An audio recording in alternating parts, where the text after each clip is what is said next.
Well, you're sitting further up than I me. want to sit for. I'm sitting further up than you. How's that possible? All right. See, now you know how Jennifer and I usually are because we use the camera on the laptop. Yeah. So it's like, is that what camera you use? yeah, Yeah, it's a really good camera. it is. Yeah, it but I'm is. always like in the fucking corner, like, or sitting behind her, and then it's just, that's my biggest complaint of the day. I guess I'm doing pretty good. Yeah. So this is our last episode of season 1, and there's only 3 of us. I know. Ah. That's why I was like disappointed, but I understand. Yeah, kind of. You know, it is what it is. Yeah, I mean, I'm glad you understand. I had to throw in the trunk. Yeah, exactly. So are we recording now? Yeah. Okay, so apologize to everybody. I don't know how this is going to look. I'm going to try. Oh, what what do? did you do here, Jessica? God damn it. You're like Jen. You touched something here, and, yeah. What did Jen ever do? So, I don't even know. She doesn't do anything. She's not allowed to touch anything. I know. I was like, exactly. why are you like so the clarity might not be as crystal clear as we normally are. You guys actually look clear. You just look really close. Yeah. Close. Yeah. And it's kind of like, like me. As soon as you bump the table, it shakes. Yeah. Oh yeah. Yeah. It's it's like hey, yeah. But we'll make it through it. It's okay. Yeah, that's it. Yeah, we've done 11 episodes, and then we finally have some audio and technical difficulties. Yeah, dude, it's one of those days like nothing was just. It was just everything was destined just to go to hell in a handbasket today. Yeah. I agree. Shit day at work. Yeah. Oh, was it? Yeah, the guy, couldn't lug nuts. I spent 2 hours with an air chisel, chiseling a lug nut, a single lug nut, basically destroying the guy's rim. Right. But he came in on a flat, and I told him it was gonna be a couple $100 just to get that lug nut off, and then replace 3 more. Like, oh, I don't know if I can afford that. And I'm like, car can sit out in the parking lot. I don't care. I'm like, I'm not doing it for free. Right. I mean, there's a lot of work. I mean, a lot. And then we had a kid come in the middle of me doing all that. Justin comes over. Hey, there's a guy out front. Wants to talk to a senior technician here. And I go, what the hell? So I get out there and I'm like looking around and I'm like, well, there's no guy out front. There's a kid standing at one of the bays. And Justin's like, yeah, that's him. So I walk up to the child. The child. It couldn't have been more than 20 years old. And he's like, yeah, there's some questions about my car. I'm like, oh, I'm a little busy right now in the middle of this. I don't know if you heard the air hammer going off. That's never a good sign when a technician is using an air chisel. He's like, no, it'll be real quick. And I'm like, all right, what you got? And he goes, first of all, he goes, I'm a mechanic as well. I'm a big rig diesel mechanic. And I go, let me see your hands. And he showed me his hands, and I go, don't lie to me. That's not what diesel mechanic hands look like. I go, no, you're not. You didn't say that. I did. I was pissed. I was in no fucking mood for a child to be asking me questions about a car. And I said, no, you're not. I go, I don't know if you're a helper, but I said, it doesn't make any difference. I go, we don't even have to go there. I go, what kind of question you got? So he brings me out to his car, and he's asking me like these questions, and it's an old piece of crap GMC Jimmy. It's like the Blazer. And I'm like, yeah, man, there's nothing wrong with your car. I go, you just got an old piece of crap. And he goes, well, he goes, I just had to trade in my motorcycle. I had a kid, and I'm like, oh, I understand that. And he's like, yeah, we needed more room. It's actually my 3rd kid. I go, well, how you been toting around the other 2? And I go, you just got this after the 3rd one? Yeah, but what was wrong with it? What was nothing. he saying was wrong with his car? Basically, what he wanted me to tell him what was wrong with his car so he could fix it. And that's not what I'm not doing my 25 years of knowledge to tell him what's wrong with his car. And he's like, hey, can you just get in it real quick? And I go, no, I can't. I go, we don't have a service order. I can't be inside your car. And I go, you got to make an appointment during the week. Bring it in. I'll take a look at it. He's like, oh, what do you think that's going to cost? I go, $100 for me to tell you what's wrong with your car so you can fix it. And he's like, well, that's not too bad of a price. And I go, yeah, no, it's not. And I was just no mood for this child. You jinxed yourself this morning with your 10-minute freaking tech. Had everything to do about flat tires and everything else, and there you are doing a freaking air hammer on a flat tire. Yeah. Oh, this was just... I got to tell you real quick. This is the first time we start doing a show where I feel like I have a lot of room, and I'm getting claustrophobic looking at you two. Yeah. I am. Like, I'm always feeling claustrophobic because I'm over here, and Jen's here, and I'm like, fucking rant race, socks. Oh. Yeah, I can put the camera over here. And now I'm like, I have all this room, but now I feel, I still have that feeling. That's weird. That looks weird. Yeah, you guys are going to get a crick in your neck going that way. Yeah, that's weird. But yeah, Too bad. Sorry. Yeah, no, it's fine. I just wanted to make that, observation that the first time I actually feel like I have room, and subliminally I feel like I'm, enclosed. I can't wait to see what it looks like because we're only on a little screen and you're on the big screen, and I'm sure, like I said, it's vice versa. Yeah. So every once in a while it goes dark a little bit, probably with the camera adjusting.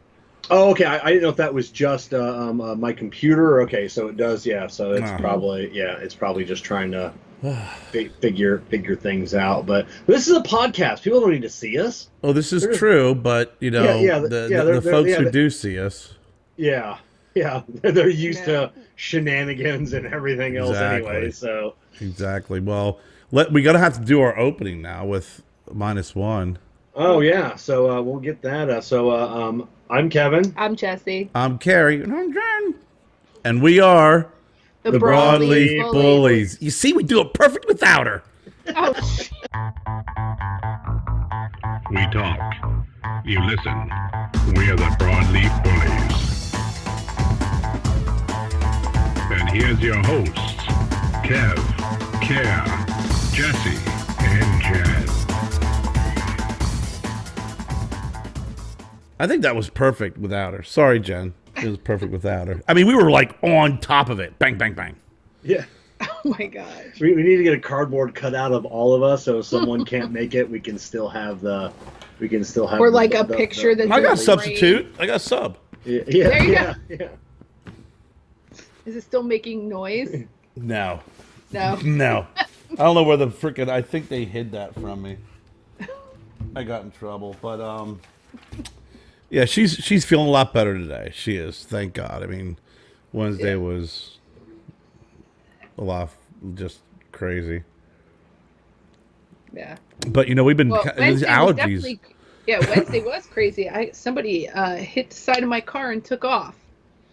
So I have to go get my car repaired on Tuesday. I have to drop it off. Yep. Yeah, smash the whole driver's side. No, the passenger side has to be replaced. The back driver not the driver's door. I know what you said. It's the driver's side. It's the rear driver passenger door. Whatever.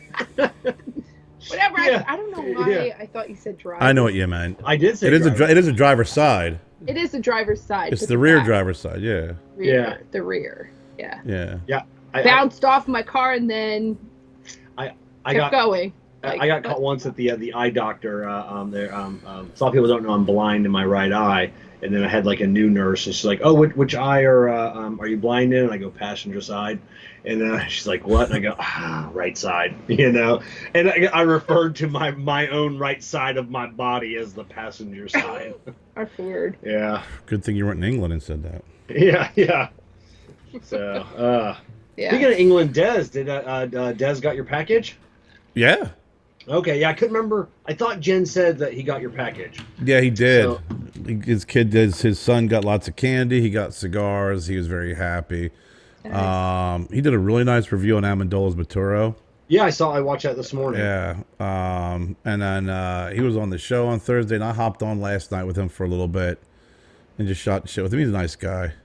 Yeah, great guy. Yeah, our package is, I think, sitting at his local post office now. Really? So yeah, so it should go out tomorrow. Nice. And then I got that other one that got kicked back from Sweden. It's finally out. It made it to its local post office. Oh, I lost second package I sent wholesale. Lost money on. Broke even. Wow. Actually, I broke even on 2 packages now. So I didn't Really? didn't make a single dime. Ugh. Yeah, Sucks. it kept coming back. One day I was like, I get the box, and I was like, oh, Kevin's gonna fucking be pissed. You know what sucks is that they can't read at customs because I printed off like another label, just like on my Dymo label printer, saying what was in the package and the quantities, because that's what confuses them. And they still kicked it back that the quantity was off by like one or something. Right. It like the two, something didn't match, and I'm like, if it didn't match, how did it get out of Miami? How did it get through customs at Miami? That's what. Right. Yeah. You know? Take a picture of what's in there and post stick it on the outside. You know, and we should be able to do this all online. And then so I reached out to he reached out to another guy, the guy getting my package. He's also the importer for the Perfect Draw, the little tool. So he's like, hey, let me get you hooked up with this guy. You know, he ships packages, and they're really cheap. You know, it's cheaper than what you're sending the package for, because it was a 6x6x6, weighed 2 pounds. So the postal service was like $67, and then FedEx on their website was $300. Yeah. And so I reached out to this guy, the guy that owns Perfect Draw, and he said, yeah, that's unfortunately, if you don't have a FedEx corporate account, you don't get the cheaper rates. And he goes, and he doesn't have one either because he doesn't ship enough.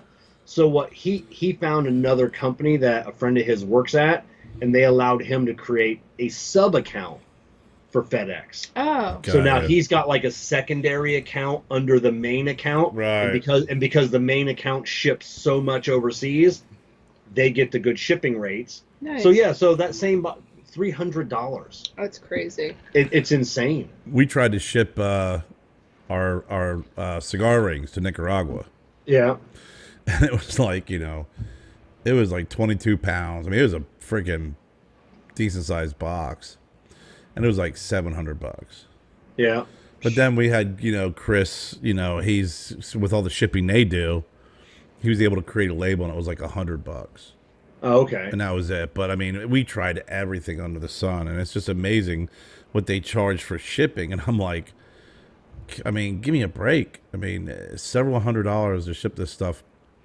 So from now on, since Action Label ships all around the world, when we need more cigar bands, I'll just have Action Label ship them right from their place, right to their factory. And then in order for them to pick up the cigar bands at customs, they needed the original invoice from like when I purchased them from Action Label. Okay. I was like, man, crazy stuff. Yeah, it's insane, and I'm gonna there's a place in Sarasota, and they deal logistics and importing, importers, exporters, but they mainly move heavy freight. So I'm gonna give them a call like one day next week. I'm like, hey, yeah, can you get me hooked up with like a and they have, and I can go to the customs website and they have all the people in your area, but like someone's got to be able to help me out on just dropping this package off, telling them what's in it, and then having them do everything else. That's difficult. Yeah. We actually had to have, when I shipped my stuff, I think it was to Bahrain, we had to like fill out all this paperwork, and then they actually came and picked it up. Oh yeah? Yeah, because there's only certain UPS locations will like ship internationally. Oh, okay. And then I had literally scheduled a time for them to pick it up, and they just swung by and picked it up. But I had to really get detailed on everything, on that package. That was quite a feat just to get the whatever it was, 50 boxes over to Bahrain of cigars. Wow. Yeah, it's I would have, did you have to send them to because I know like in like Germany, like I said, that's where a lot of people send them because they have specific importers, and then they do all the like wholesalers. Is that who you had to send it to? Distributors. No, yeah. I sent distributor. it. Yeah, actually, I sent it right to The guys who were, they are a distributor. They actually, okay. Fazco, they have cigar shops and everything. So it's directly to them. Kuwait was weird because you actually had to send it to some like embassy, some like military base embassy or something crazy like that. I remember that. But what's nice is moving forward is two things: is the new factory, everything can ship from there, and they also have a bonded warehouse. Oh, that's right. You were telling us about that. So I could have everything go to the bonded warehouse and only pay taxes as they go out. Yeah. Oh, nice. And that's up in Philadelphia area. So, and Chris is, he's pretty flexible, accommodating, really helpful guy. So, he knows what he's doing. And that's really, especially if any wacky taxes hit the cigar industry, I won't have to eat all those taxes up front. Yeah. And then as you sell them, that you're passing along that freaking ridiculous expense on to somebody else. So they'll pay, you'll get payment and then you'll ship it out. So instead of paying $50,000 in taxes or whatever it would be, you'd be literally taking care of that as the shipments go out, but you've already received payment for it. Yeah. Yeah. So it's who knows, man. I've been actually looking at all the pictures, everything going on at TPE. Yeah, man. Yeah, there's lots and tons of pictures. Yeah, it's over. I for some reason I thought today was Saturday. I'm like, why are they ending it on a Saturday? So today, yeah, it looks fun. It looked really fun. Yeah, I'll be interested to see if there's anybody who gets COVID. Yeah. While they were there, and then talks about it, because I mean, it's a lot of people, and it doesn't look like anybody's really.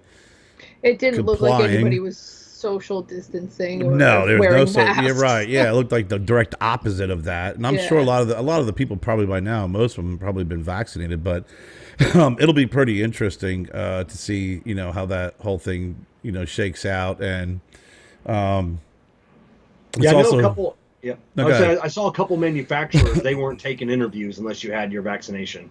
Really? So even with a mask, they weren't. They said there are no interviews unless you have your vaccination. They're not doing interviews.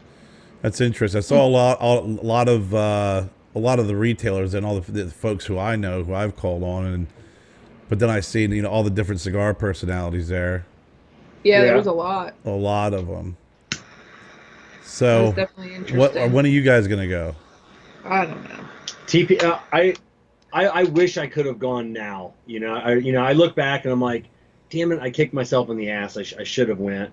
And but we used, back when I would have booked it, we were uncertain for all the barn smokers. Yeah. Everything else, and I know, nothing. Everything that's coming up now, it's going to come fast. You're going to Connecticut. Yeah, I'm going to Connecticut. I'm going to Colorado. Yeah. She'll be in Colorado when I'm in Connecticut. No, I'll be in You're making a guest appearance in Colorado?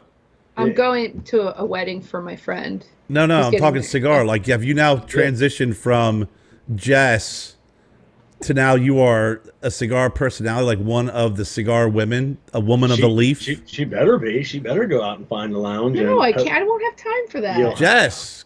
I'm not going to have time for that. You have almost 5,000. Maybe 3 days. You have almost 5,000 followers on Instagram, and you're not and going to. And my friend's getting married one time, and I haven't seen him in I didn't say skip the wedding. I'm saying you got to integrate your cigarness and your personality. Well, I'll smoke there. No. I'm talking about Wine Eyes has to make an appearance.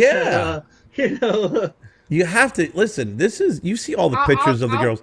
I really want to dive into this tonight. I got to dive into this tonight. This might be what Dustin and I do on the day that we're going to hang out, just me and him. Yeah. So maybe we'll go, because he smokes cigars. No. There's no maybe. See, this is where I'm going to dive into the women of cigars, and now you are officially in that category. Okay. Yeah, now you just got to ask for free stuff. And I'm not asking for free stuff. Do you happen to know who I am? Exactly. No, I would never do that. First of all, you do your pictures tastefully. Yeah. Even though it does get some requests, you still do it tastefully. But you have now transcended from occasionally being on the show to being Jess and Kevin, and now you are breaking away from Cigar Prop. You are Wine Eyes. Yeah, Well, she is. I She was is. never trying to be part You know, of she is no longer Miss Cigar Prop. That's how. No, you she's know, He not. always called me that. Yeah. And I was like, But you are Yeah. Miss Cigar Props no more. You are Yeah. Wine Eyes. Yeah. what? yeah. Where does that even come from? Stop it. Yeah. Stop it. So yeah, you actually have a name, and it's Jessica. That's Oh, thank people you. need to You learn it. are Jessica. Yeah, I mean, honestly, Cigar like, I have- Jess. We got to think of a name for you now. Cigar when Jess. I no, Yeah. we're not changing myself to say cigar anything and then my Okay. name. Like, it's not happening. Well, okay. So Why we'll just not? Too many people no. Okay, out there so we'll with cigar we'll leave your this, name, cigar that. but like the Ohio State Buckeyes, it'll be the Jessica Brandt. THE capital block letters. The Jessica How Brandt. about the Jess Vatola? Yeah. You Anyway, got to have a name, but when you I got to went to promise North- me one thing. You got to stay tasteful. You got to keep Of saying course. tasteful, because I think there's some folks in the industry that are teetering and have actually gone to the OnlyFans side. Yeah. The cigar personalities to this. I mean, there's some folks teetering. I mean, I think so. listen, That's my opinion. I see some pictures. I'm like, you know what? You are about like a month away from going. I think if I went to OnlyFans, I could make a little bit more money. probably, maybe that's what their thoughts are. I mean, I will say this as a woman, like, I really don't care what all these other women do in that sense. It's like their prerogative, but it also does make it challenging for myself and a few other cigar women that I know that actually legitimately take smoking cigars seriously. I'm not saying that these women don't. I don't believe the But- first part of that, but I believe the second part about that. What you just said. What don't you believe? The first part of what you said. That what was the first part that I I don't said in remember the the very part. beginning? Am I the only one who pays attention to you? That saying that it's their You- prerogative? Well, you're saying you don't really care about what they do. Well, I'm saying, like, I'm not going to judge them in that sense. Like, I'm not going to say, hey, We all. I mean, no. You said we. I'm all- sorry. I had we something. all- I had something stuck in we- my throat. I judge them. Yeah, of course. how come I can't ever complete something without you Okay. guys trying to twist it to be jerks? That's exactly what you both are doing, and you're trying to get me wound up, and I am not playing that game. I'm not getting anybody wound up. Oh, sir. I asked you a legit question, and I Okay, had well something then- stuck in okay, my then- throat. I had some then- peanuts then I'm- earlier. So there are certain things that I see that I feel like, no, I would never do that myself, and so there does somewhat bother me personally. But Like what? I'm- Give me an example of what you see that bothers you. I mean, I guess for me, it's not, I'm not prude. I'm not saying, oh, God forbid you show a little bit of cleavage. That's whatever. I have a larger chest, so it's kind of hard to hide them regardless. So if I'm wearing a tank top, sorry, like, they're there. But if you're really putting it out there, like really putting it out there, With the that's what boobs. people are looking at. They're not looking at what cigar you're smoking. 9 out of 10 times, any comment on most people's posts are not going to be about the goddamn cigars. Yeah. Right? Yeah, Okay, oh, yeah, so the over cleavage is what. Well, it's everything. It's like, is it about the cigar or is it about what that person looks like? Or what I'm a about little- about the way they hold the cigar? You know, do you ever see that, the holding of the cigar? Like, you know, they're Well, holding it's the someone's same- junk like Yeah. that. Yeah, I'm It's- sure it's all subjective. It's And the same thing with the guys with the watch that they're trying to hold the cigar like this so they can show their watch. Yeah, which is off. And It's fine. like, I you're don't- like, what? I mean, I guess there is Nothing wrong some. with a good watch, Kev. Yeah. Everybody's trying to make it like look as good as possible. I get that. It's fine. We all do it. But I guess for me, it's more like I tell Kevin all the time. I probably have more conversations with people about the cigar I'm smoking than anything else, which is what I want. I don't really care if they Right. think my face is pretty or what. I don't care about any of that. I care if they really care about what I'm doing, which is smoking the cigar, you know, and like having a conversation, building up a dialogue about that. And there's quite a few people I talk to on Instagram that ask me, oh, what'd you think? Or, hey, I'm thinking about buying this cigar. Do you know anything about it? Like asking me that. And I'm like, oh, Well, that's the reason why I said you are now a cigar you're no longer Miss Cigar Props. So you have to embrace that. You have to move forward and start promoting the brand, which is the cigar, Jess. Yeah, well, no, that's not my name. Well, we got to think of something. I'm fine just being Jess. I'm fine not being like anything but myself. You know, I work a lot. I don't get to spend as much time as I think some other people do on their Instagram and their Facebooks and their other platforms. Like, I don't get to promote or whatever, but when I do smoke a cigar, I like to show that cigar and my support for that company because I really enjoy those cigars. Mm-hmm. You know. So Kerr, so you're a master wordsmith and the master at Photoshop. So you need to come out. You need to spell out the word Jessica, vertically, and then each. So J is jalapa. There you go. Guys are so. E is Esteli. We're not doing that. Yeah. The E is jalapa Esteli, and then Seco. Seco. And then there's Seiko again. We like Seiko, but no. Well, we could do Seiko watch. We'll throw a watch in there. Just fucking. Obviously, C would be cigar.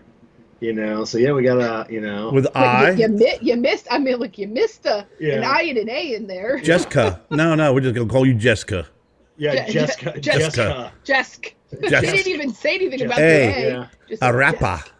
Yeah, Adi Paraka. Adi Paraka. There you go. Adi Paraka. Adi Paraka. Adi Paraka. Well, Adi Paraka. Okay. There we go. Well, anyway, going back to the fact that I'm going to go to Colorado. Incas. The Incas, right? Yeah, Indians. That was a shitty cigar, the Inca. Yeah, but I'm saying it's my point is that I appreciate what you're saying because you are very much in my opinion, when it comes to a personality or a whatever influencer, you are a cigar purist.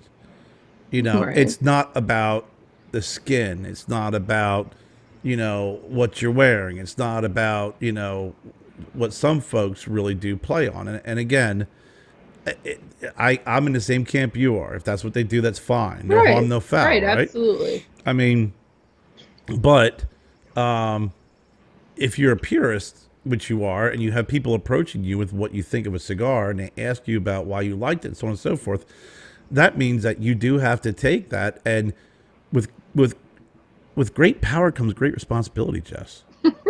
You hit. I never really thought about it until you used the word purist. If you watch our reviews, like I focus on so much the company, the maker, the blender, the band, the box, and then you're an informer.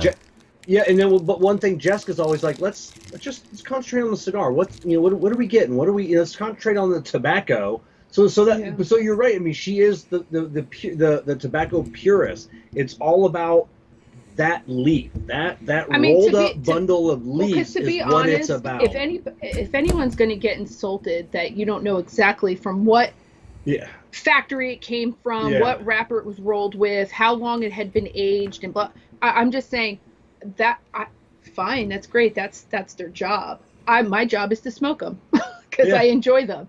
And that's how I look at it. It's like, yes, I understand to get knowledge and understand things on another level, which I do, but it's not my whole world. So I think for some people get caught up in that realm. Like you guys, it's different because you guys do different things. But for some cigar smokers, well, I'm saying like you, obviously that's what you need to know. You're making cigars.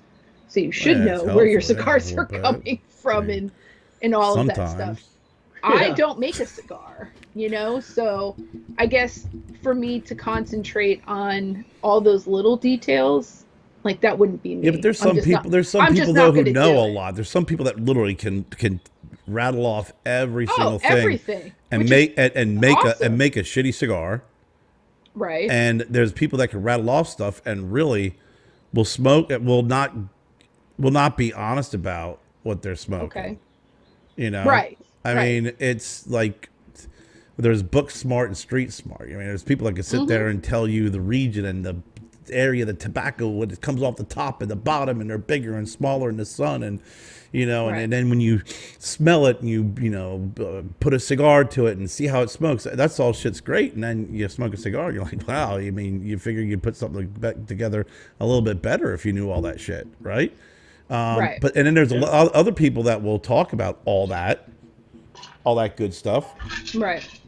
And when they give you a review, you're just like, I think with Kevin, and I'm not saying this because you're here, I think you do a really good balance, because I think you're an informer, so you have to be able to talk about, the company, the factories. You have to be able to give the backstory and even kind of everything that builds up to what you're smoking, and then you give a fantastic review. For Kevin, it is about a lot of the stories too. That's something he truly loves. He loves that information and finding out like how that cigar came about, what were the plans like during that time to influence them in that blend. And so that's cool for him. And I don't find it uncool. It's just I'm not a seeker of that kind of knowledge. Right. But when I hear it or I'm around it, I'm like, oh, that's really cool. Like, I'm glad I learned that, but I wouldn't seek it out. Yeah. And that's what Kevin does. And that's why I like Kerr's show, because what makes his show different from all the others, it's not just the canned questions. So how did you come up with that name? What does that mean? Kerr's like me. He wants to know. It's what when Kerr and Lars, I love watching them. You get that story, you get that history. You get that the Lars. I was tooling around this little town in Spain, on my motor scooter, and then met a guy that knew where some tobacco was, and it's just like, what? When he starts talking about working with Lajero before anybody else was working with Lajero, and he's like, they used to use it as compost, and they gave it to me for free. I think there's and obviously there's viewers that appreciate both, because I'm like Kevin. I was the same. I really do enjoy the story, the conversation, but what I'm circling back to is that when you do go out to Colorado or you do go out somewhere, you are known now. I guess. Yeah. You think 4,983 people that follow you on Instagram? That's just kind of maybe not. I definitely would say the majority of the people that are following me are people. I would say maybe 1,000 of those people I'll probably never have any contact with, but the rest I've had somewhat of contact. And if I'm ever in the area where they are, I would totally want to meet up with people. It's a lot of people. I mean, I would want to meet up and have a cigar with. And there's going to be at least one of those people in Colorado. Oh, I'm sure. I'm sure there is. When I was in North Carolina with Graham, like 3 or 4 people wanted to meet up, but I couldn't because Graham couldn't go anywhere. Some people in South Carolina know you too, like the yes, but I wasn't in South Carolina. The better of the Carolinas. The better of the Carolinas. But my point too is that as you travel and you go to places and cigar shops and take pictures and post what you're smoking, where you are, those people are going to know, and when you post that, they're going to be interested. They're going to be interested in what you thought, not only about that cigar but that shop. Yeah, absolutely. And that's another thing too. Like when I first started smoking cigars, like my biggest anxiety was going to lounges. Yeah. Kevin will testify to that. Like I would have so much anxiety. Testify. But I had a lot of social anxiety about going, because it is majority of men, which is fine. But for me, it was like a new venture. So wasn't like comfortable like enough. And then eventually I was comfortable and fine, but it did take a little while for me to get comfortable. I can imagine. Going. I mean, what helped you get over that hump being a female, a woman, in the cigar industry? I know, we've had, and I know Kevin, you had women on the show, and we talk about women in the industry, not only. Some that own their own cigar brands like Karen Berger, and there's several other. But then even going to and I wish Jen was here, because I'll tell you what, she could go off on about a few things. It's pretty funny, because she gets bent out of shape, because she'll reach out to some folks and say, hey, I'm Jen from Stogie Roast Cigars, Kerr, and like she won't get a response. Yeah. But if I was to contact them, I get a response. Yeah. So how do you what made you feel more comfortable as a woman now versus having all that social anxiety? I think because I am 100% sure of who I am at this point. Like in the beginning, I kind of felt like, oh, is this how, are you supposed to be this kind of way? Or, am I supposed to look a certain type of way? No, fuck that. I am who I am. And I think it was really after an event that we went to that really changed my whole perception of the cigar world and who I wanted to be in the cigar world. With that confidence, I really want to know, what percentage do you attribute that to Kevin? I would say at least 50% of it probably came from Kevin helping me like navigate and like encouraging me and constantly pushing me, even though I buck back because I'd have said 65%, but 50. I would say 50 because I still have to do the work in my own head. And you still have to meet halfway. You still have to be willing, right? There's willing and able, right? Right. I set it up and drive, so that's at least worth. Set it up and what? Like I'd have to take us there, so that's worth a little more than 50%, maybe 51%. I'll give you that. Half. Okay, a little more than half. Well, Jess, my other question is, would you like to thank him now? Oh, yeah. Thanks, Kevin. You're welcome. Well, no, I mean 100% thank you. Well, for helping me with my social anxiety, pushing me to do the most all the time. Yeah. Like Kevin would always be doing the most, and I had to just either adapt or I wasn't going to go. And there's a lot of things I've just said no to him. I'm like, nope, not doing it because I know him. He also likes to ditch me. So I kind of had to fend for myself anyway. We go to these big events and all of a sudden I'm like, by myself. Can I tell you when I was the most proud of her? What? So we're at the Great Smoke for the first year, Boynton Beach, and I'm nervous too because I not only had I never been there before. We were vendors, and so we get out, or actually no, we're still in the car, and then hadn't even unloaded yet, and Jess goes, I can't do this. I'm just gonna stay in the car the whole day. Leave your keys. I'm putting the AC on. So I'm like, we got to get out. So she gets out of the car, starting getting our tote. She says, no, I'm not going in. Not doing this. I can't. I'm not doing this. So baby steps. We get all set up. We get things flowing. The people. Luckily, it's a split crowd. Well, let's just put it this way. When you pull up, you're pulling into this back of this like fairground type place. It's dirt and sand, and it's muddy, and like we're trying to lug these big containers of product through it's very intimidating when you first pull up because there's people rushing, putting stuff together. I mean, it's like a madhouse.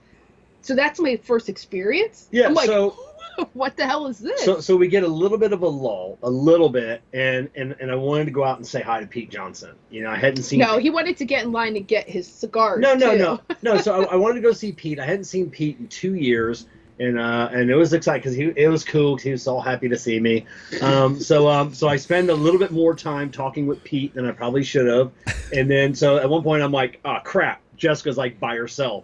For an hour and a half. Maybe an hour. So I come back inside and then she has a line of people. I'm like, ah crap. And so I get behind the table and I'm like, what can I do? What can I help? And you said. I feel like get out of here. Like I said I got this. Get out of here. Yeah, I got this. Get out of here. So I started doing something, and then one of the guys that was like in line next and goes, "Hey, you heard her. She's got this.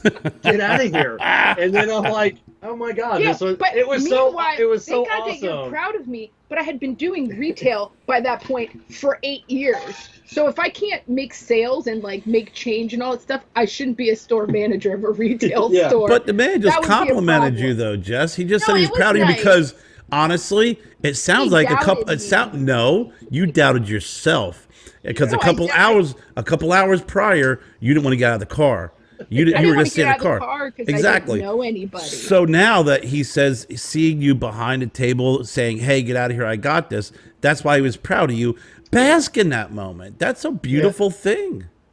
It was awesome. I was so I was so proud, and I still think of that moment. Really? Time and time I would again. never have guessed that would Yeah. be the moment me telling you to get Yeah, that like out. yeah, and then that guy tell me, "Hey, That's you funny. you hurt her, get out of here." I do remember that. Well, it was kind of like a very aha moment too when that happened.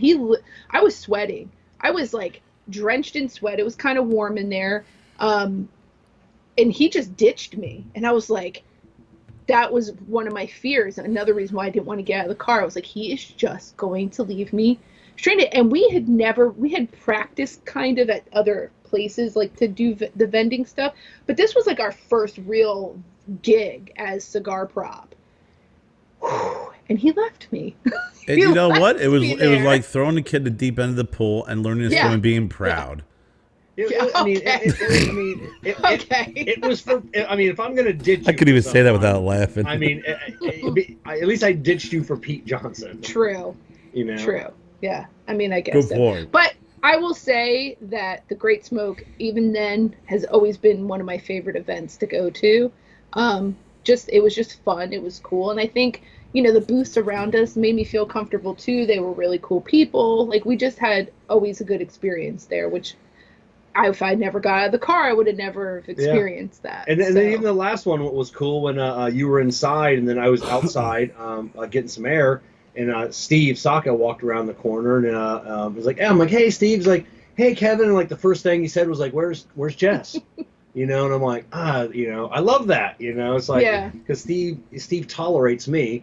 He absolutely loves Jessica. Like he, it's just he's like. All right, I'll put up with Kevin because of Jessica. I love Jessica. See that?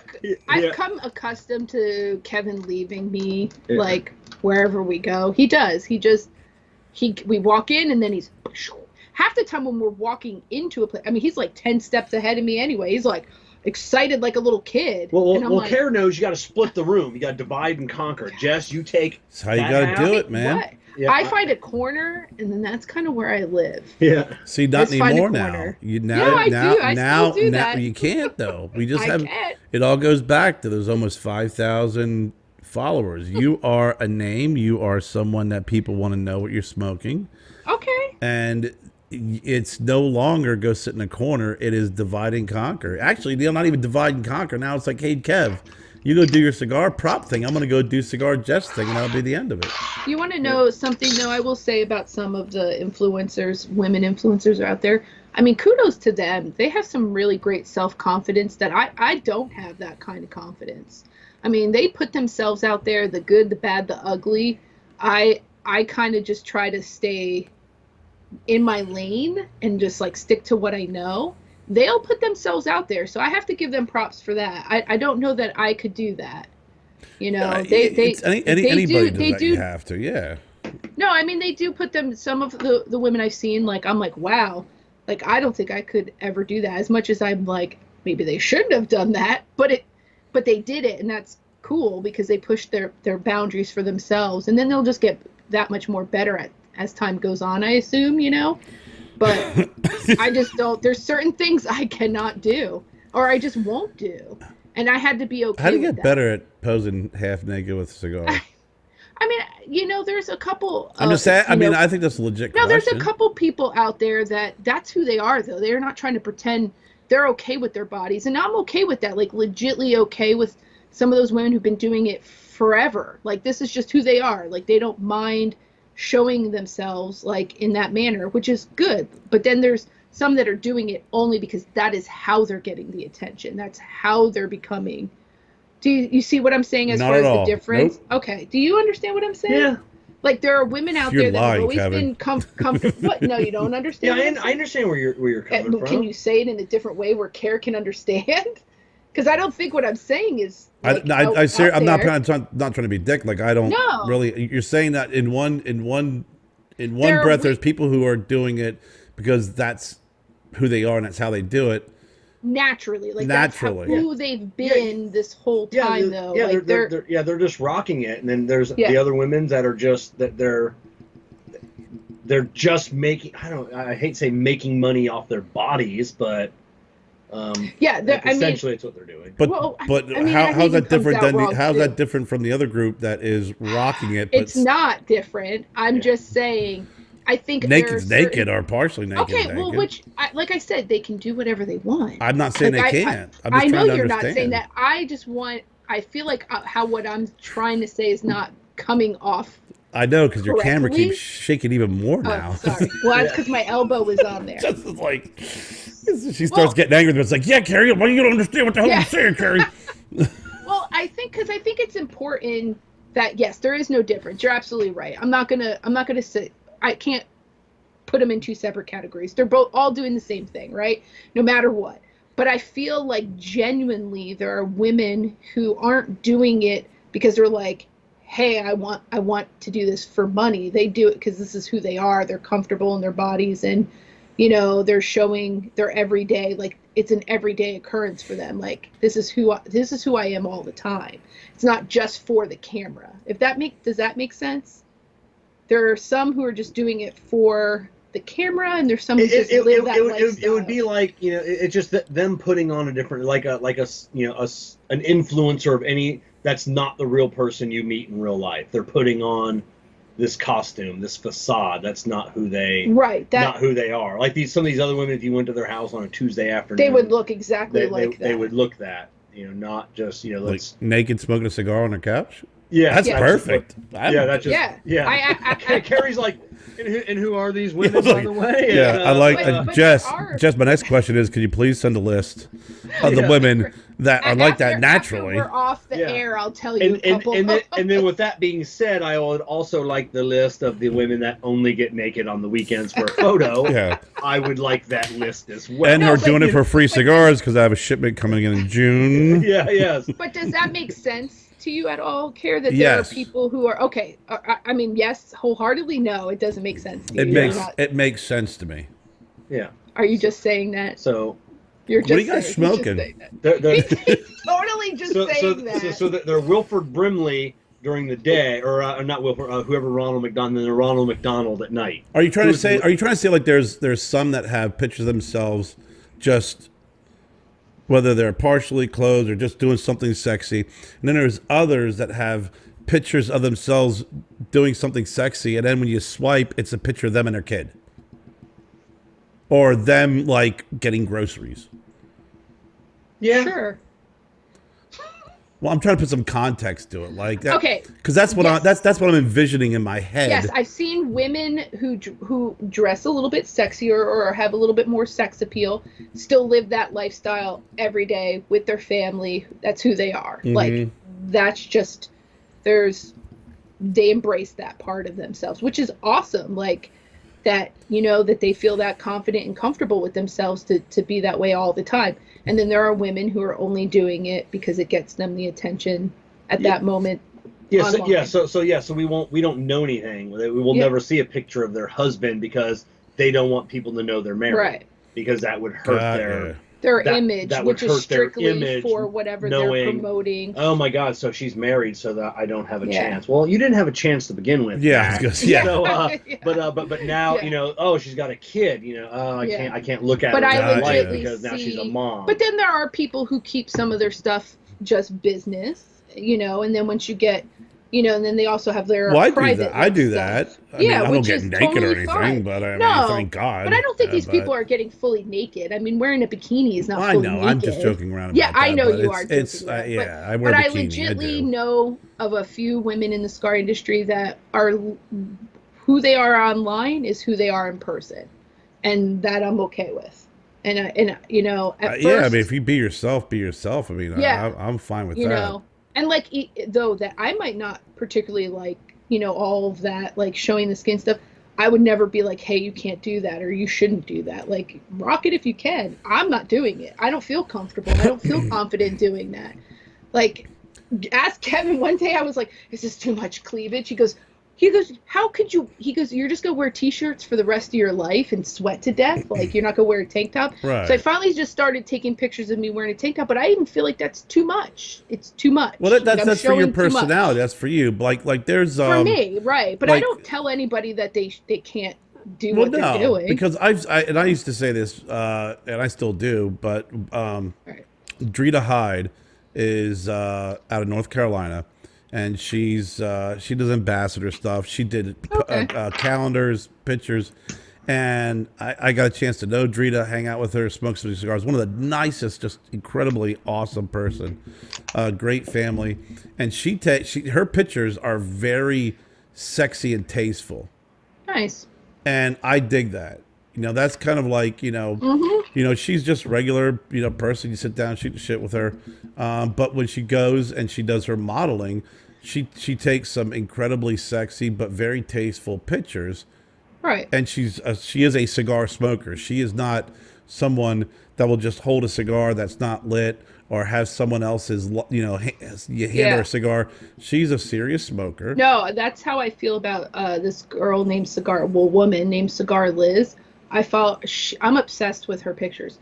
She is so classy, so sexy, but in such a classy way. She's a serious cigar smoker, and her pictures are just gorgeous. They're just breathtaking, and and I appreciate women like that, that I like. If I was obsessed with a cigar smoking woman like that, you would be like, so Kevin, do you love her?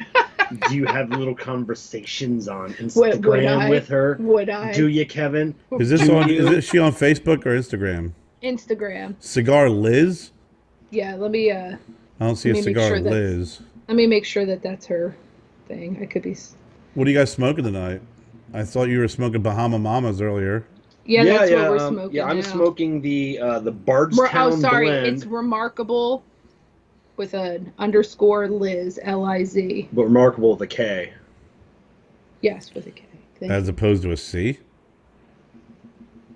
I am now not 100% sure how to sell Remarkable. Remarkable's always spelled with a K, Kev. Oh yeah, I guess so. Yeah, Remarkable with a K. Oh my god. And that's Liz with an L. That's Liz with an L.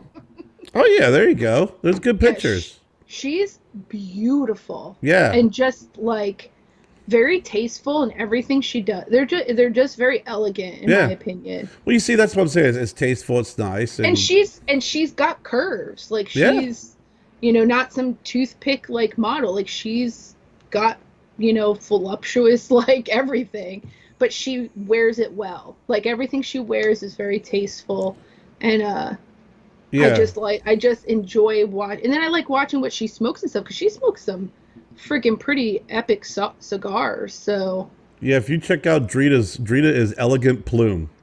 Oh, I follow her. Yeah, I know who you're talking about. Yeah, she's awesome. I am following Liz. I didn't realize I was following her. Yeah, I just like her style. Yeah. And I feel like I relate maybe more towards her style than I do other people's style. When we go out and stuff, I don't show pictures of myself. We're going to a wedding. I'll finally post a picture, but I'll dress up occasionally, but no one really sees that, because when I'm on camera, I try to wear a t-shirt and plain clothes and stuff, because I just don't want that. I don't want that to be the focus. Well, no, I mean, I think with whatever you're wearing, it doesn't matter. You take a picture, and that's just, you're being you. Yeah. You're being you. So, but what are you smoking? Yeah, thanks for asking. Appreciate it. You're welcome. As he shoves it, he's like Racy's. This is Racy's. Alec Bradley. This is a really good cigar. Kerr, when you lived in Pennsylvania, do you remember a place called the Rice's Flea Market? The Rice's? Yeah, it's called Rice's, and it was outside of Lambertville and New Hope. No. We used to go to the Green Dragon. Oh, okay. Which is in Lancaster and Lancaster. Yeah.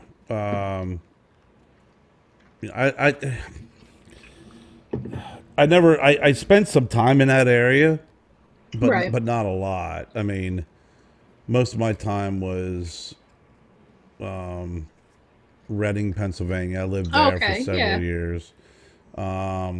I worked in Pottsville, Pottstown. Oh, Pottsville, yeah, I love My brother lived in Potts. They were up in Pottsville.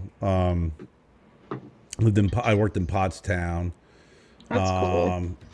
Yeah, that was I spent a lot of time. I lived in and went to school in Delaware, but all Yeah. my buddies were from Philly, so I spent a lot of time in Manayunk Oh and man.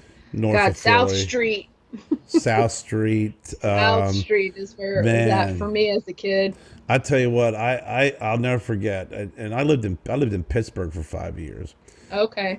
but I always loved South Street, and I was down to hang out with my buddy. I was actually in training for work. So we're in training. You know, I've been in Philly a gazillion times, and all these people from all around the country. So we had to spend 3 weeks in the hotel for training. So the weekend hits, and everybody's like, "Where do we go?" We're like, "Go that way."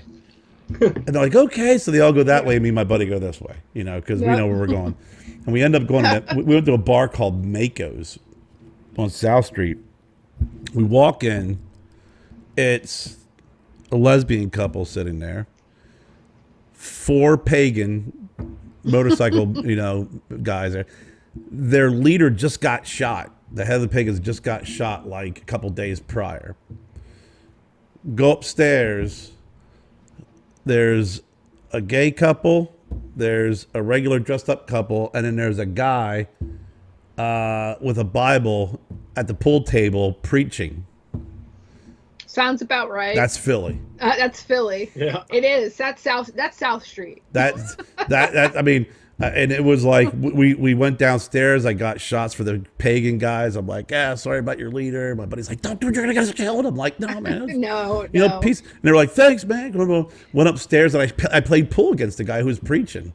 And it was like every time he made a shot, he'd like, do a Bible verse. And I was just like, every time I made a shot, I'd like grab his head and kiss his forehead and go, praise Jesus. Like it's just, you just get caught up in a moment. But that's it's definitely a different world. Oh, yeah. And growing up around there, like, I mean, I used to go back and forth from Philly to New York and, just had some really cool, crazy, but cool experiences and stuff. And some stuff, We've heard some of that stuff. We did too much stuff, but I probably would never change those experiences. But growing up, when I lived in Edison, I mean, we were not far from Newark, and we would take the pass into New York all the time. But then when we moved up to Hunterdon County, I lived in Frenchtown, and so Lambertville and New Hope and all that stuff is not far from there. And so we used to. New Hope's beautiful.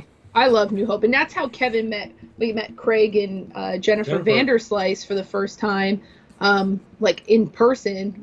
We met up in New Hope. So and that was really weird, fun. and it was because Craig had put that in his blog, and is like, hey, I met my good buddy, or I got to hang out with Kevin that I've known for 15 years, and we just met for the first time. Yeah, and crazy. it was and Kerr, I mean, you've traveled everywhere, so you've met those people, and it's great because there's no, for like those true friends like Craig and I, like there's no awkwardness. It's just like we've known everything about each other, after a decade of talking online, and never even talked on the phone, never even ever heard his voice, and it's weird. And it was just and like instantly just like connected with them. Like Jen and Craig are incredible people. Yeah. But like it did feel like that. Like I didn't know Craig obviously or Jen at all, but you just feel like you just know people. It was funny because cool. we went into a little shop that he knew the owner, small shop in New Hope. Yeah, and, the cigar shop there. And then so there's a young kid working there, probably that's where Graham got his first cigar. Yeah, okay.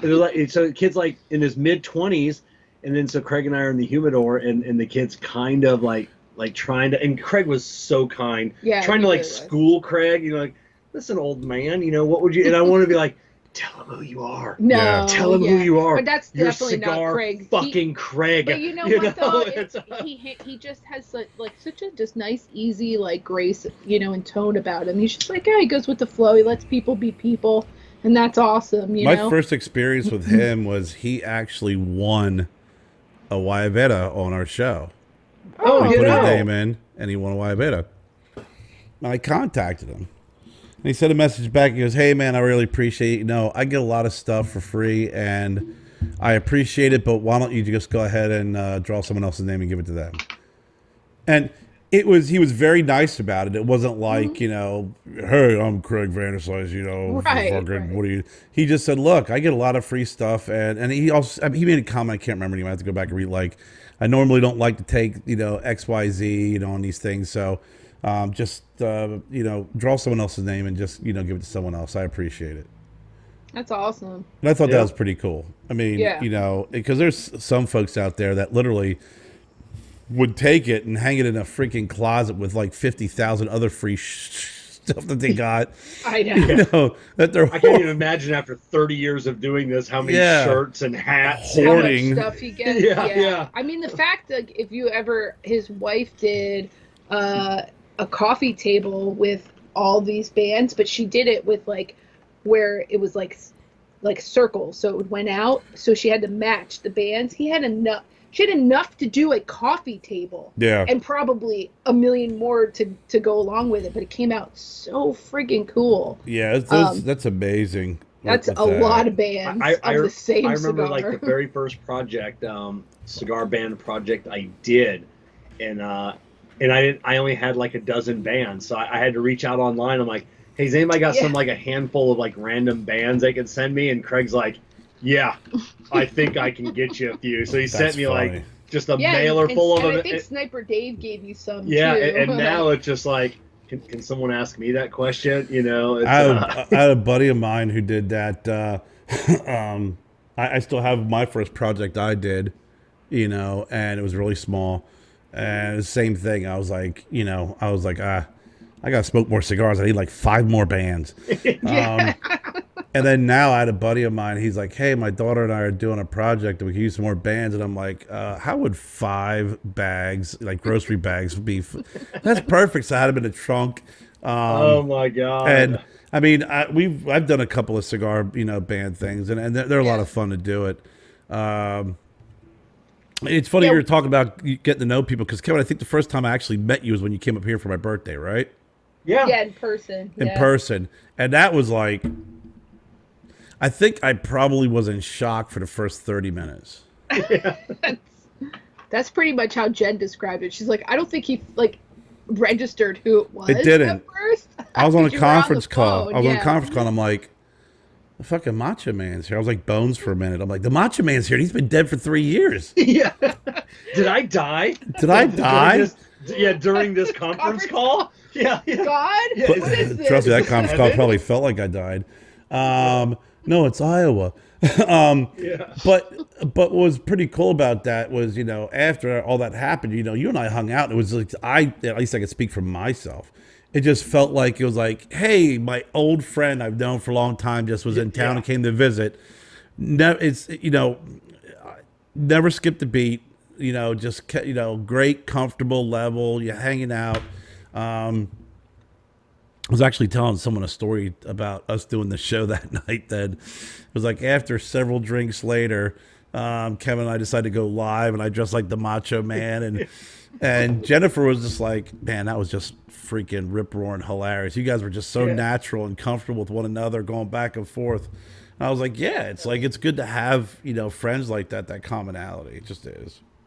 Yeah, you know, it's just that rapport, like, you know, like that you and Duncan have together as well. And you know, there's a few of us out, you know, just when you know someone, it's just you can be yourself. Duncan and I could pick right up. I mean, and it's like you put us in front of a camera together. You know, I go from being kind of funny to being a straight guy, but you know, in more ways than one.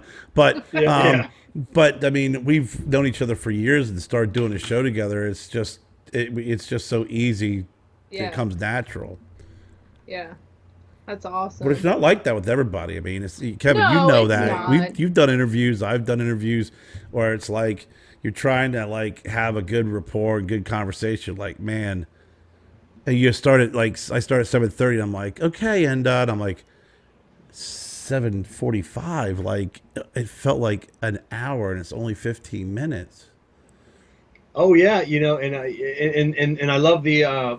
When we'll be talking on a show, and you same thing, you'll sometimes I'll look up, it's 2 hours later, but sometimes the guest will look up and they'll be like, holy crap, we've been talking for 2 hours. I'm like, get out. And I'm like, Oh my God, we've been talking for 2 hours. You want to know something Yeah. though? Like, I just want to circle back just for a second about like women in the cigar industry. Like, Well, we're getting Jen might back not. there. We're building up to Jen, that.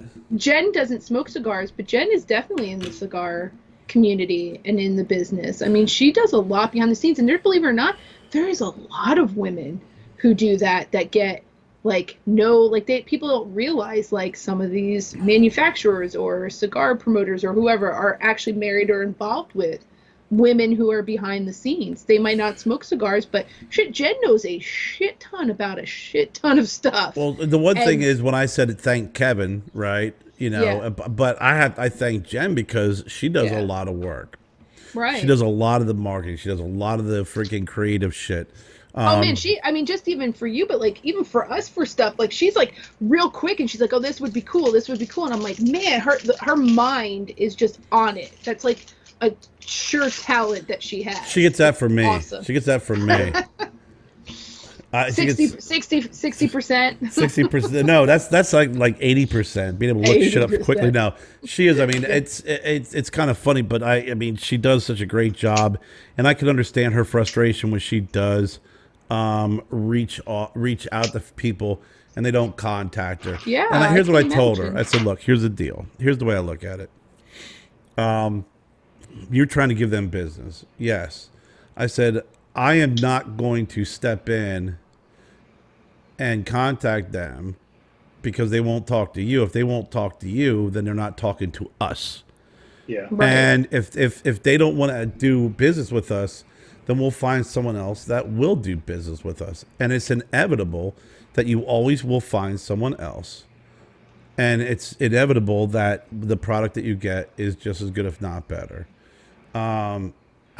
And she gets very frustrated about it. And we talk about it. I'm like, why are you getting upset? I mean, you know, at the end of the day, you know, you're so pissed off right now. If they were to contact you, you really want to give someone money that's already pissed you off? Right. Yeah. Oh, with Jen, I could see, you know, No, Jen is definitely. you blowing up and being huge 2 years from now, and then that person reaches out to Jen, and Jen be like, "No, oh, you want to work with No, us?" she's got a fucking list, bro. Oh, you remember She April named- 17th? It was a Tuesday at 11 a.m. But you wouldn't talk to me. Exactly. But you want to know something? Like her approach is very professional. She's got all her facts. She's got all her ducks in a row. And then for somebody to not like engage in that is kind of mind blowing. Because when you have somebody who's kind of like, oh, well, I don't really know like what I want to do. Like she knows. Like No, that's she definitely knows. That's one of the easiest things to work with is when somebody knows exactly what they're talking about, what they need, how And to do she's it. respectful of the person's knowledge too. And I know Kevin, Yeah.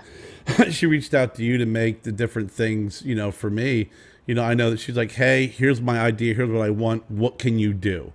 Like, Right. it's not, hey, Kevin, I need you to build freaking Kerr cigar store Wooden Indian with his boxes. And I need it by in 2 weeks. Like, Right. it's, here's what I want. Here's what I'm looking for. Now you tell me if it's doable. If not, then what can you do? Because And she gave me 6 months. Oh, and I'm like, I love No, but it wasn't even not just not that, like- clients, but I love clients like that. She gave you a general kind of, you know, idea of kind of what she thought like would maybe work. Kevin did a couple different things and kind of would like be like, okay, well this might not work, so let's try this. And then he would bring me out there and say, what do you think about this? I'm like, I really don't like that look, but I like this look. So it was definitely like a labor of love. Yeah. But it was cool that she did. She reached out and was like, look, this is, you know, what we want to do, like what I want to do. So here, let me do this in advance, like not waiting to the last minute. no, most definitely. And then she also, Yeah. like I said, you know, she knows what she wants. But then if she, you know, goes to someone that's a wood, you know, work or whatever, and says, hey, Yeah. is this? Can you do this? Is this doable? What can you do? And then she makes an informed decision. But you know, she does a great deal. And I mean, just like you guys, we don't agree on everything. You know, there's Right. there's Right. I tell you what, there's some things that I've done that she just does not like, and is Yeah. like, no, and I'm like, two things I can say up front that she did not like and said no to. One of them was the name the Sweetgrass Gringo. Oh, I love that though. God. Her Awesome. and someone else who shall remain nameless said no, and I'm like, yes, Sweetgrass Gringo is a great fucking name. It just It is. is. I love it. It's just a great name. And it's also like, I think Kevin, I was like, that's something I could see, like, that's a Drew Estate name, right? That's like, and when I was thinking, I'm like, man, if I'm thinking I could see that on a Drew Estate cigar, I'm like, Oh, yeah. I know I got something pretty good, right? Now I'm going to trademark it now because I like it that much. And the other thing was this is for the cigar band. Yeah. Really? She did not like it. Did not like it. It's like iconic to me. Like if I didn't see that, I'd be sad. And I love that. And Kevin, I know Kevin, I've sent you like so many different renditions of my cigar band. I'm like, what do you think about this? What do you think about this? And it was like beep beep beep beep beep beep beep beep. And I came back, I'm like, fuck it, I'm going with the original. I mean, I just love it. It's just it's to me, it's just, it looks great. Everything about it says enough to me, like it's recognizable for you. So I don't know. I'm shocked that she didn't like that. Well, those are the only two things. Like everything else, she's been like puts in her. She adds her 2 cents. She creates stuff, and she's like, "What do you think of this?" I'm like, "Great." I mean, really, just very creative and very helpful. All the different shirts and hats and everything. Look at what she created for all of us. She's created this here. This. I couldn't find my other shirt, but. Like she creates like all that stuff. She's done all the Viajantes with Joe Genovese. Yes, that's awesome. So there's stuff like that. I'm like, go crazy with it, and she just gets my thumbs up or thumbs down on it. What is it that I didn't like that you did? Yeah, I mean, we probably disagree on about half the things that I do. Yeah, but there's nothing major where I was like, oh, I hate that so much. No, I don't think you've ever, There's a few things that I said to him that I didn't like agree with his approach about it. Who designed the studio? What's that? Who designed the studio? Kevin. I did. And I didn't agree with everything he did or how he executed it. And then when he redid the studio, the same thing, we had some words about it, but it's technically not for me. So I was like, at the end of the day, you're going to do whatever you want. I mean, if we were doing more stuff together, then maybe Kevin would have given me more stock and to say what I had to say, but we're not. So technically it really is more about what he wanted at that time. So I was like, well, this is my opinion, but really it's your choice. The new studio will definitely be, because I don't have a clue what I want. I have a vision like already kind of how I think. I'll let him have. He wants to do a bar, and that's all him. Like, I'm not going to have any input in that. Like, that's cool. You want to do that. But, like, as far as, like, loungy-wise, like, I have a really cool idea of how it should look. Right. If he lets me do it, cool. Yeah. I mean, that'd be. I mean, even on the bar, I really don't know. Like, you've had some cool ideas about the bar, and I think you'll come up with something cool because that's kind of a passion of yours. Like, this is something you wanted for a while. I could take it or leave it, so I'll leave that to him. Like to see, I like your background, and actually something I wanted to have is that natural like wood. Yeah, the wood is huge. The wood background, and I've even gone for the last couple of years.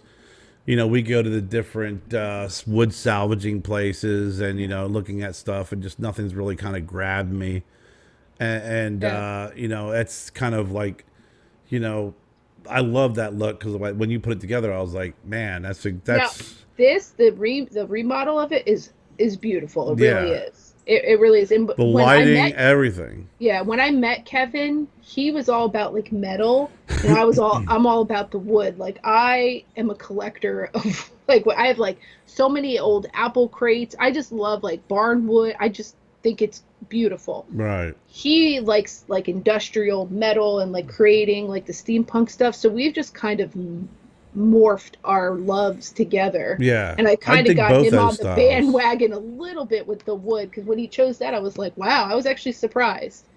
But we like brick too. Yeah. And we were like thinking, oh, like some cool brick's brick cool would be neat. So that might be something we do as an accent wall, like maybe behind the bar. I don't know.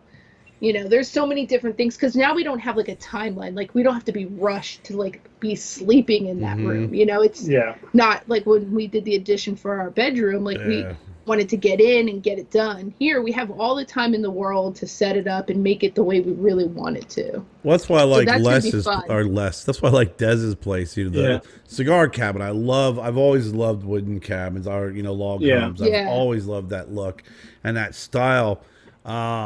And you know, I've kind of always shifted some things around. I've had a lot of things in the background, little, you know, minimal things. Yeah. You know, but there's a couple just recently. I changed my desk out.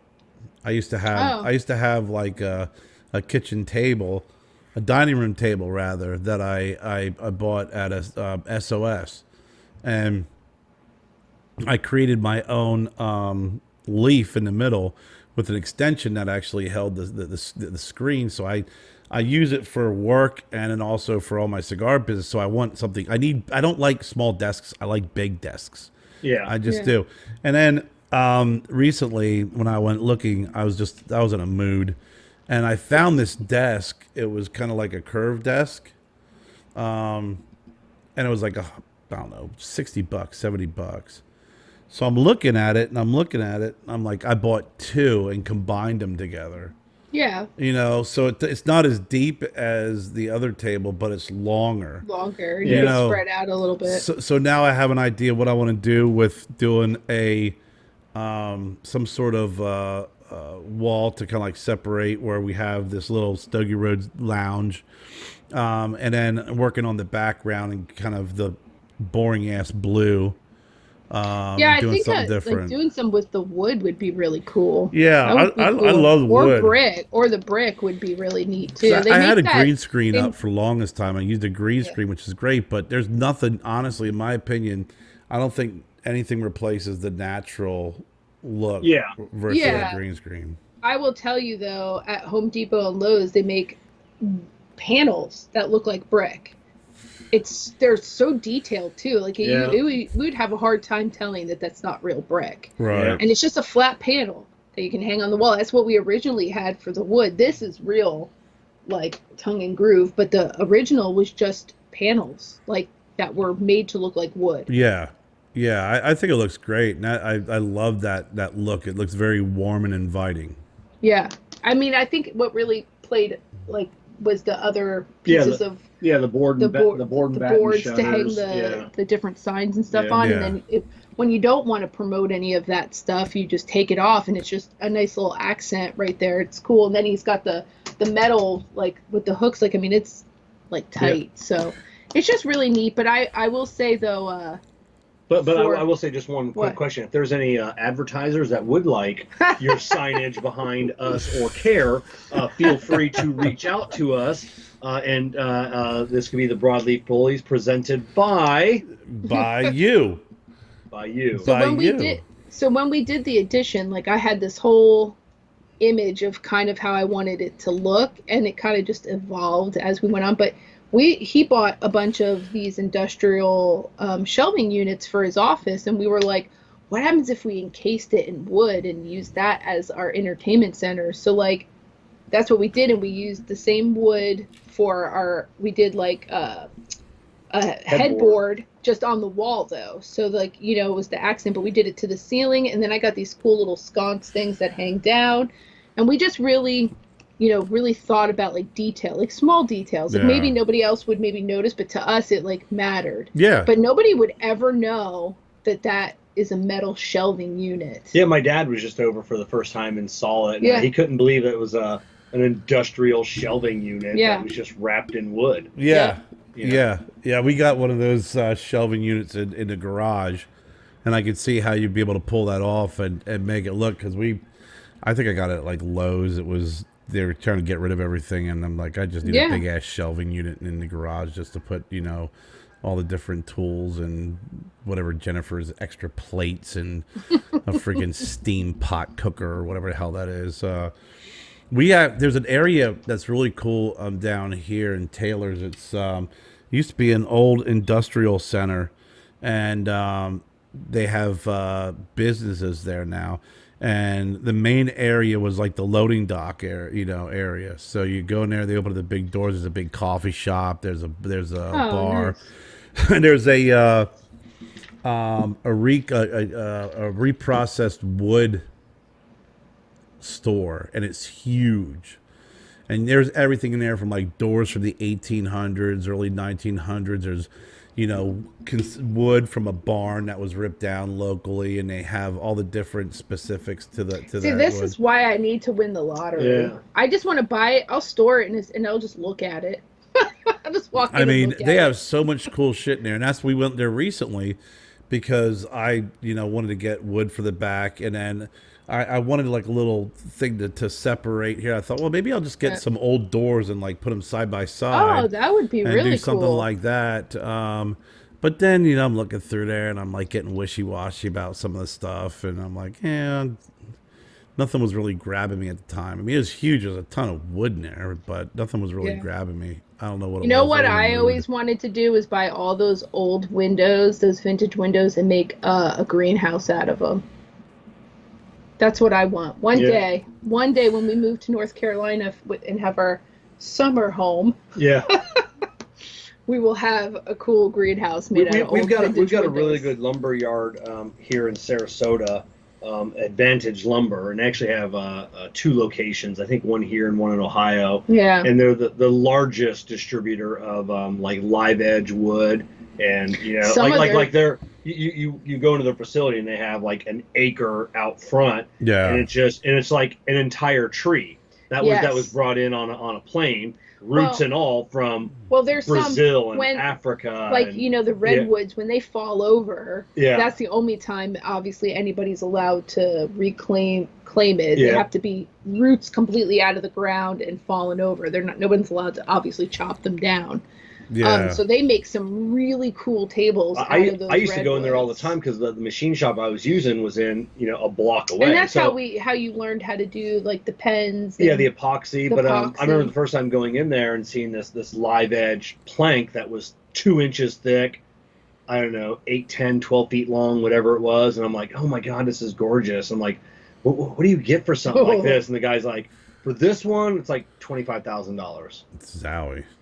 And I'm Yeah. like, ooh. But what's good about that is, they from the same tree they have a whole bunch of cutoffs. Yeah. So it's like they'll have chunks, and then Yeah. they're like, then we can cut this down into It's smaller cool. squares. They have a room and you just walk in. It's little planks Yeah. of each different type of wood, and they had this really cool wood that was like almost purple, Yeah, Purple like Heart. the Purple Heart. Yeah. Oh my God, like just so beautiful. But it's neat. You Wow. just buy these little planks and you can turn.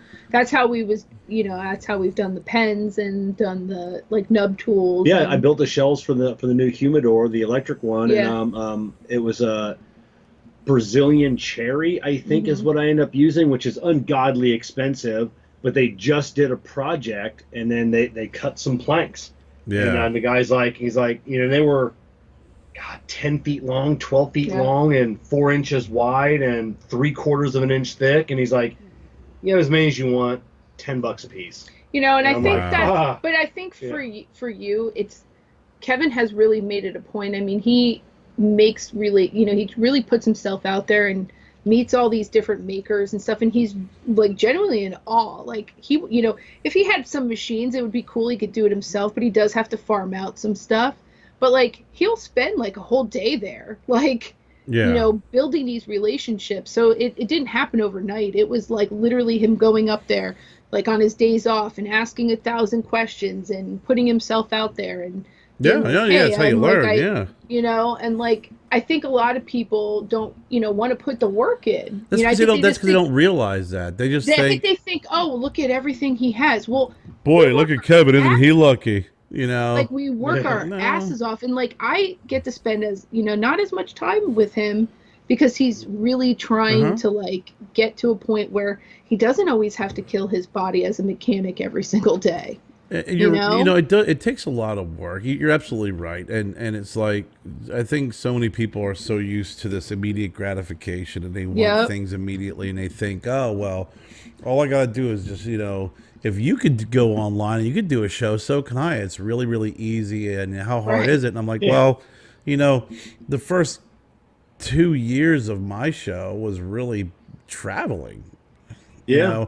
I know a lot of shop owners because I visited their shops regularly, got to Yeah. know them, hung out. We talk about Dan Swahili all the time up at Dan's Lounge in Rosedale, Maryland. I go in there, I sit down, I sit in his office, and we hang out for an hour and a half just shooting the shit, smoking a cigar. and it's getting to know him and getting to know his about his family and how long he's been, just getting to know one another.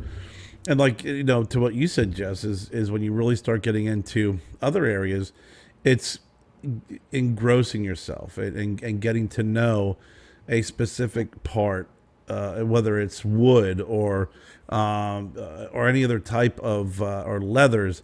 If you really if it interests you, you spend some time with someone who's an expert. So spend some time with folks where you can learn about it, and then you make a connection, you make a friend. And and you have that great, which has got to be an absolute amazing, I don't know, feeling for you, because now because as a brand owner, because I can see like Ron Brown, that makes cigars. We had him on the show, friend of yours, Ron, and he's got a brand, and he's got to go into these lounges that he's not familiar with, and maybe he doesn't go to it, so he doesn't know the protocol.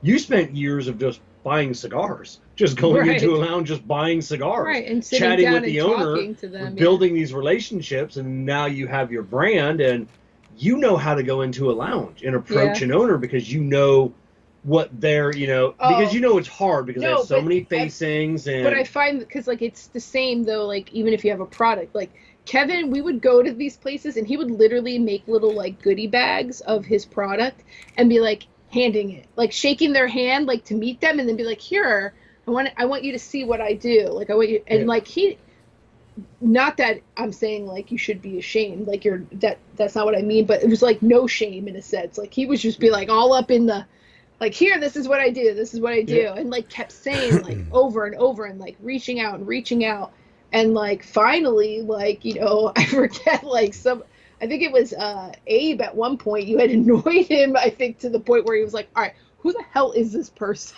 Well, you have to be like that, I kind of, Kevin, to your point, I had an unfair advantage because I visited these shops as a consumer and as someone who had a show and was promoting, and I was doing cigar shop reviews at the time when I was actually first started off. Everybody was reviewing cigars.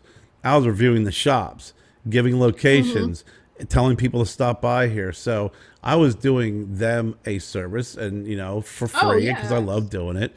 And I had an unfair advantage where I had a quick uptake in my brand because of my relationship with them, where I was like, hey, it's Kerr from Viajante. I'm coming with a cigar. Would you be? Yeah, sure. So we'll take some boxes.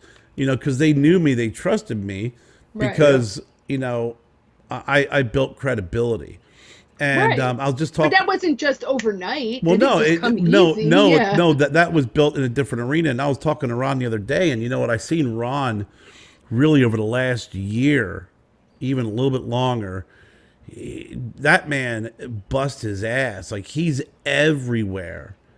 Because he knows, and he works his ass off, and gets to know these people, and has been really working that angle of getting to know cigar shop owners and getting to know the folks within these lounges, and actually spending time in the lounge, just not showing up, dropping off a couple of samples and saying, hey, here's my cigar, give it a try. He's hanging out, and that's the key that I think some folks don't get. You just can't show up at a lounge, give them a couple of samples, and just, it's different when you have products, right? What are you going to do? Sit there and go, I'm going to bleed everybody's lighter. I mean, it's a little bit, it's a little bit difficult, but, you can it's hang out there. And that's where, the key of it is hanging out, seeing what people smoke. And I did that for a couple of years without really having a brand. So when I did circle back with some of these folks, I'm like, yo, man, I hung out in your lounge. I see what you all smoke. This would be perfect for you guys. But I've seen Ron really, bust his ass and not really have any help on that, and many times trying to figure it out on his own. And instead of just throwing in the towel, you learn, you make mistakes. Listen, the best freaking lessons you can learn are the mistakes that you made. I have made a bazillion mistakes. Right. Well, and I just had that conversation with Kevin about I think there's, something to say, are they smarter? I'm not sure if that's like the right term, but like there are people out there who are starting now doing some of the stuff that I know it took Kevin a long time to figure out. It's like, wow, you worked all the kinks out for someone else to kind of reap those benefits Oh instantly. yeah, that's You know, and that's fine, but it's like it is a little frustrating because I want to be like, man, you really struggled and did a lot, and he had to teach himself so much stuff and buy certain things to realize that was the wrong thing, and spent, you know, you threw money to gain money and then threw it away again to have to get a different thing. it And so happens. and it happens, but you know, it's kind of like he'll share a lot of his knowledge, which I love you for it, but there's times where I'm like, shut up, Kevin. There are things Like, you have worked so hard, but you're giving like everything away there for are all things the work that I put in. don't share anymore because Yeah. people, especially over the last year, they just expect so much. Yeah. You know, it's like, hey, who's your packaging guy? I need some good packaging. I don't want to tell you. You know, I went through 9 packaging guys and I threw away $10,000 in packaging over my Right. time to find the Yeah. perfect packaging, and you haven't looked.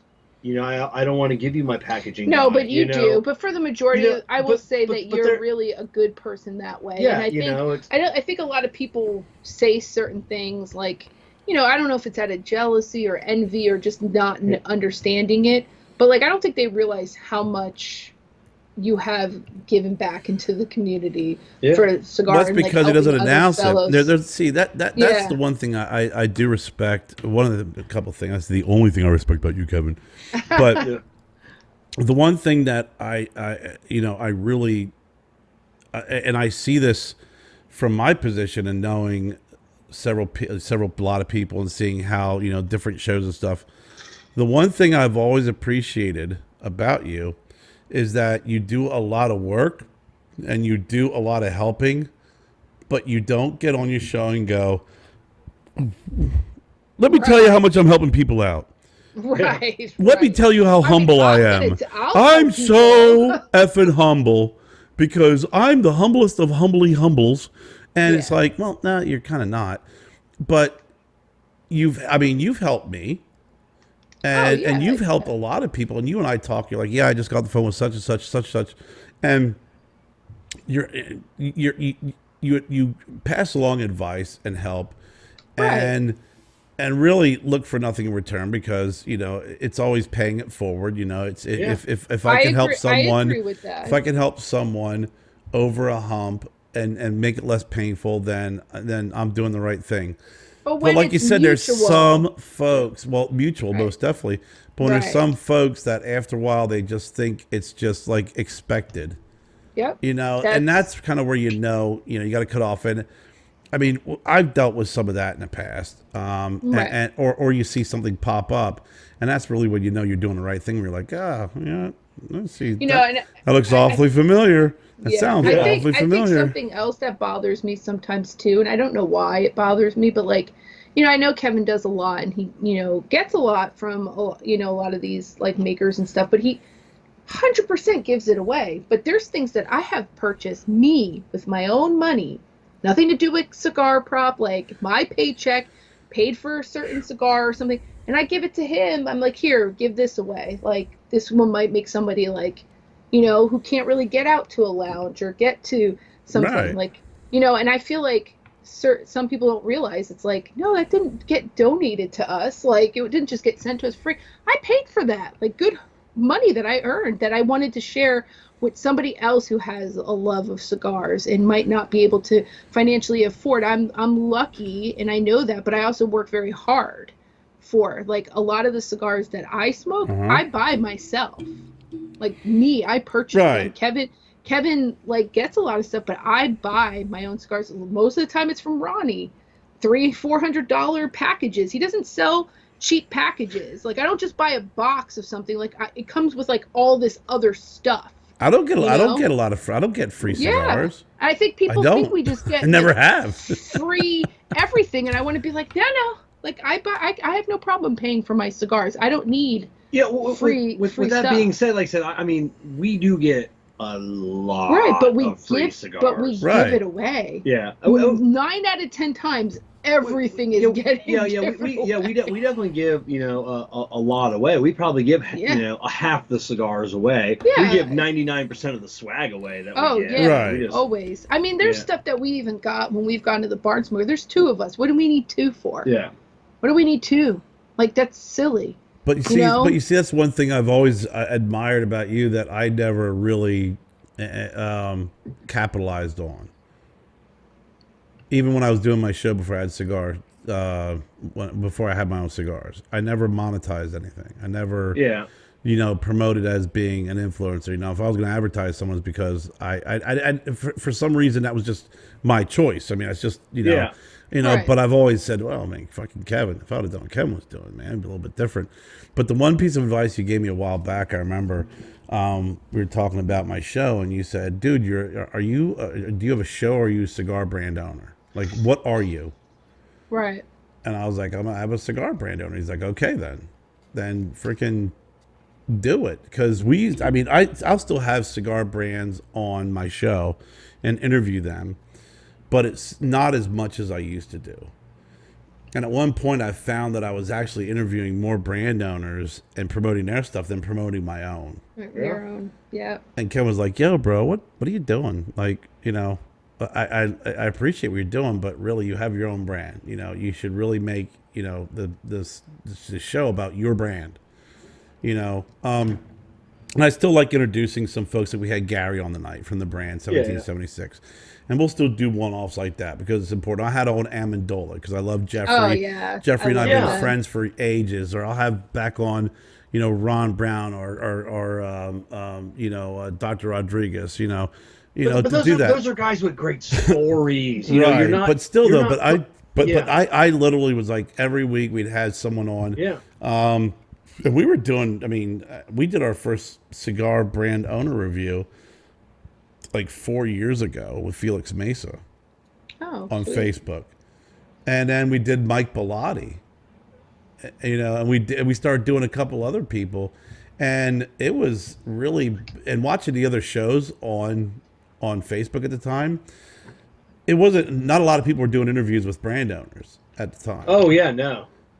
I'm not saying we started it, but I know that we were really pushing that end of it. You may not have started, but there couldn't have been one or two other people doing that. No, I mean, when you guys started it, like a fresh concept. It was. We actually had Felix Mesa on and interviewed him on his brands or his blends and his cigar bands and the story behind each blend and each cigar band. Oh, that's awesome. And then we had on Bellotti. We had, I can't remember who the hell else that Duncan and I interviewed, but we interviewed, several people. And then the other thing that I did about 3 years ago was I did a virtual cigar event. And it was before COVID. Like, COVID forced everybody to do virtual cigar events. But you were doing it before COVID. But we did a virtual cigar event and sold out. Like, I sold probably about $700 worth of product and just gave away a bunch of shit. And it was pretty, it was a lot of fun. It was cool. Right. I had the store on, everything was live. It was just like bang, bang, bang. So those things were always fun to look back on. It's always, interesting to see other people. But I think you and Kevin now have gotten to the point where you guys know, like, how to help, what not, like when to scale back, what you want to get involved in, what you don't want to get involved in. And that's all been from your hard work and trial and error and seeing how to navigate, like, now it's more, now it's for me more, it's like I've always been this way, but now I can honestly say I promote my product and we're going to be coming out soon. So I'm going to probably be doing a lot more of ramping up for our new, the new product, the new stuff. Right. And it's going to be very heavy on that.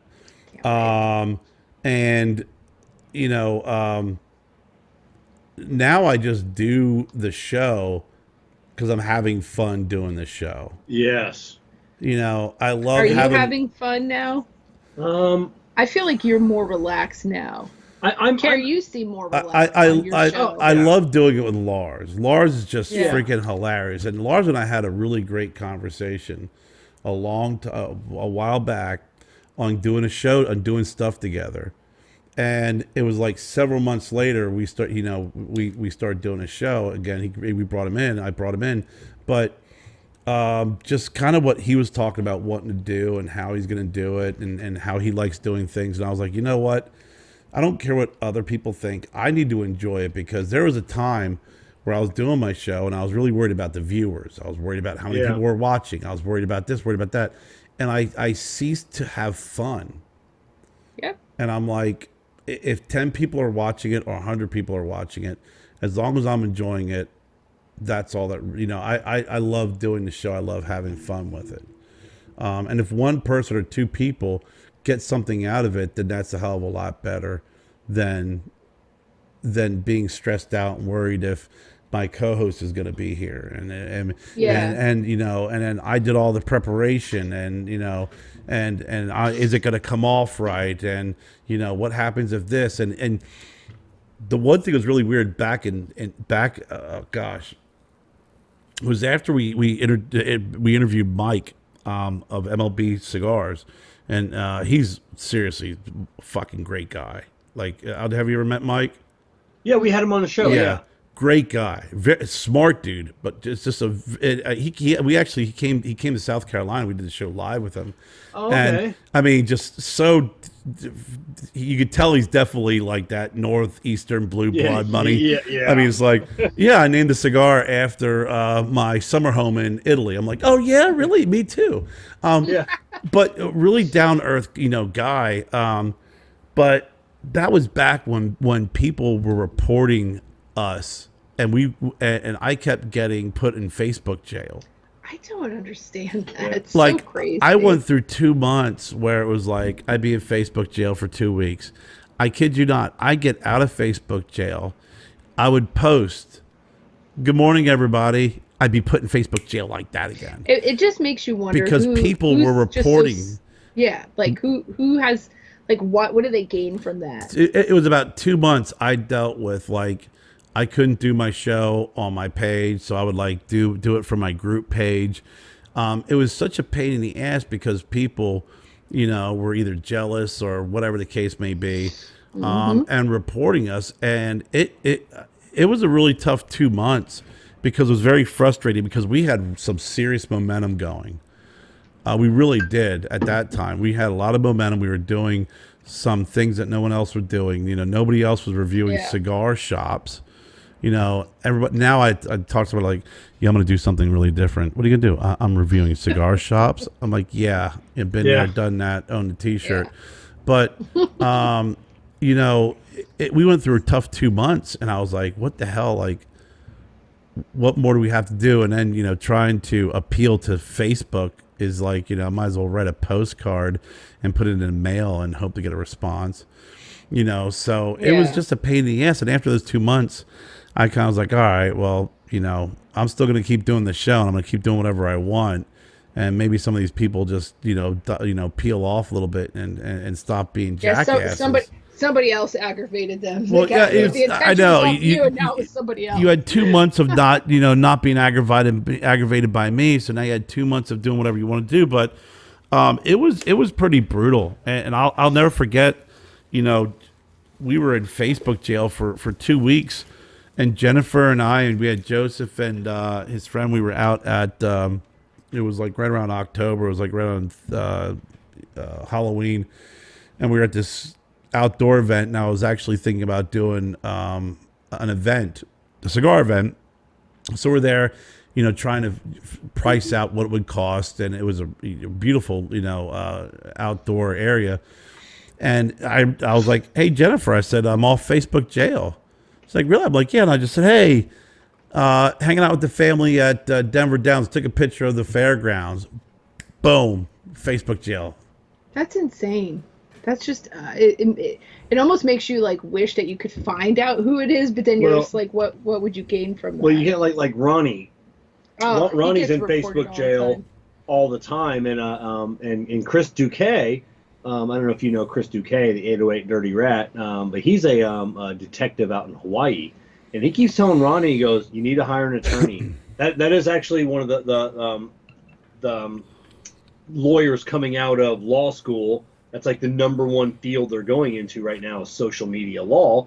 And he goes, you keep getting put in Facebook jail, and he goes, like, they're not going to tell you who's reporting it, but a judge will make them tell you.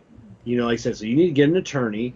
You need to escalate and this. it's really sad because like it could even just be him posting like I'm working out, like him going to the gym. Yeah, that happened. That was happening to me. Like everything he does, he gets reported for. Let that happen to me. I will hire an attorney. I will find out and let me find out. Someone's gonna start doing it now to you just to see if you do it. Let me find your name. I will shout it to the masses. You know what? That this asshole is the guy. It's funny because like on Instagram there was a couple things that were flagged as inappropriate. I'm going, what's inappropriate about my dog playing with? Some of the shit that's on freaking Instagram, weird. And you're like, really, this is inappropriate. There was a picture. There with dogs and balls and yeah. But I mean, like, I just thought it was weird. And I said to him, I go, they told me I couldn't post this. It's inappropriate. Well, how is that inappropriate? I see naked people on here all the time. Yeah, all the time. It's the same with Facebook, and they flag you for sharing something on Facebook. And I'm like, I found it on Facebook. I didn't make this up. I shared it. Yeah. You approved it before, jackass. Yeah. Ban the guy that I got it from. Oh, my God. So funny. Yeah. It's funny you're talking about Ronnie. It's funny you're talking about Ronnie because I swear I went through the same thing, and I specifically remember taking a picture of this beautiful fairgrounds, pumpkins, goats, it's like majestic, freaking beautiful area, corn, freaking waving in the background, and I'm like, hey, hang out with the family. You posted. Were you in a hurricane? The corn. Well, it was blowing around. Like, it was everywhere. It was, it was cornfield. It was a corn maze. There was the people trying to find their way, and it was like, what happened? You posted inappropriate content. I'm like, no, I didn't. Some jackass who doesn't like me. Somebody reported it doesn't mean that it's so. So isn't there somebody who was supposed to review? I think it's changed. It's changed a lot though. It's changed a lot. Back in the day, it was like if you reported something, boom, it was just like automatica, boom, off. And you were putting, and I mean, I was like, 2-day Facebook jail, 1 week Facebook jail, 2 week Facebook jail. It was no rhyme or reason to it. And I think actually literally right after my interview with Mike, we finished up and we're like, that was freaking awesome. And I go, yeah, I'm going to share to some more groups. And I'm like, I got put in Facebook jail as soon as that interview ended. That's ridiculous. Yeah, I just think also like Facebook obviously looks for keywords, and it doesn't and it takes it out of context. Like just because that has that word doesn't mean that it had any slander or anything in it. So then they just instantly like put you in Facebook jail. You have violated. I found two things. One was I know Duncan used to get in trouble for multi-sharing. They would flag him for spamming, right? Yeah. But then there's all the cigar groups, right? You know, cigar groups. There's a couple of groups that would like, don't share your show to our group. Yeah. Yeah, right. You're a cigar group. We're interviewing a cigar brand owner. And I suspect one of these groups had reported us at least once because the girl contacted me and kind of was, what gives you the right to just, go ahead and post here? I'm like, I'm a member and it's a cigar group. It's not like I'm posting, a video of us chipping golf balls or freaking at a strip club. We're actually interviewing a cigar brand owner about their cigars, and you're a cigar group. What's the problem? Yeah. And I think that group had reported me once. And then I basically fired back and I said, look, if you don't want me to share, all you have to do is say, hey, please don't share to our group. Yeah, and then that'll be the end of it. A lot of groups now do have like it pretty specified what you can and cannot post, but in the beginning, like everything was just loose, But you know what? I will say this, and this may be on the freaking on our trailer. But if you're a cigar group, and if you don't want people posting things about cigars on your cigar group, you're freaking stupid. It just doesn't make sense. I don't care if it's a freaking cigar picture or a video of an interview or something like this. You're a cigar group. You're a group that has come together for the love of cigars, Right. you know, don't be such an asshole that you are going to sit there and say, well, don't post this or don't post that. Right. Most cigar groups would get pissed if you're not posting cigar related stuff. It's a big difference between like posting a show and letting people watch the show live or watch the recording of it and posting an online store. I'm not posting my online store on your cigar group and trying to get people to buy from me. I'm not soliciting anybody. We have a show talking about cigars. You know, trying to educate and lighten up. Like, I mean, really, and I hate the groups that have the multi freaking question asking and answering. And when I get invited to them and I see like, if I see, hey, I promise not to be freaking obnoxious or rude or inappropriate. Do you love cigars? Yes. Anything other than that, if I got to start typing an answer, I'm fucking out of there. Yeah, our group, it's just, you agree on no bullying, which is like a Facebook. That's their template, and then no cigar sales. Do you agree to that? Right.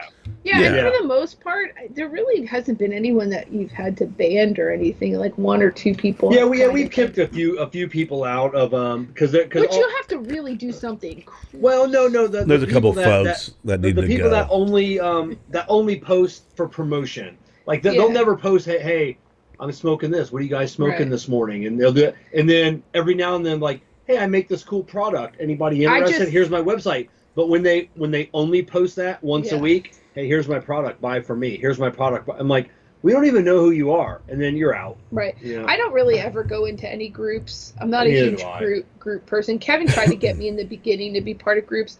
To be honest, I don't have time. Time.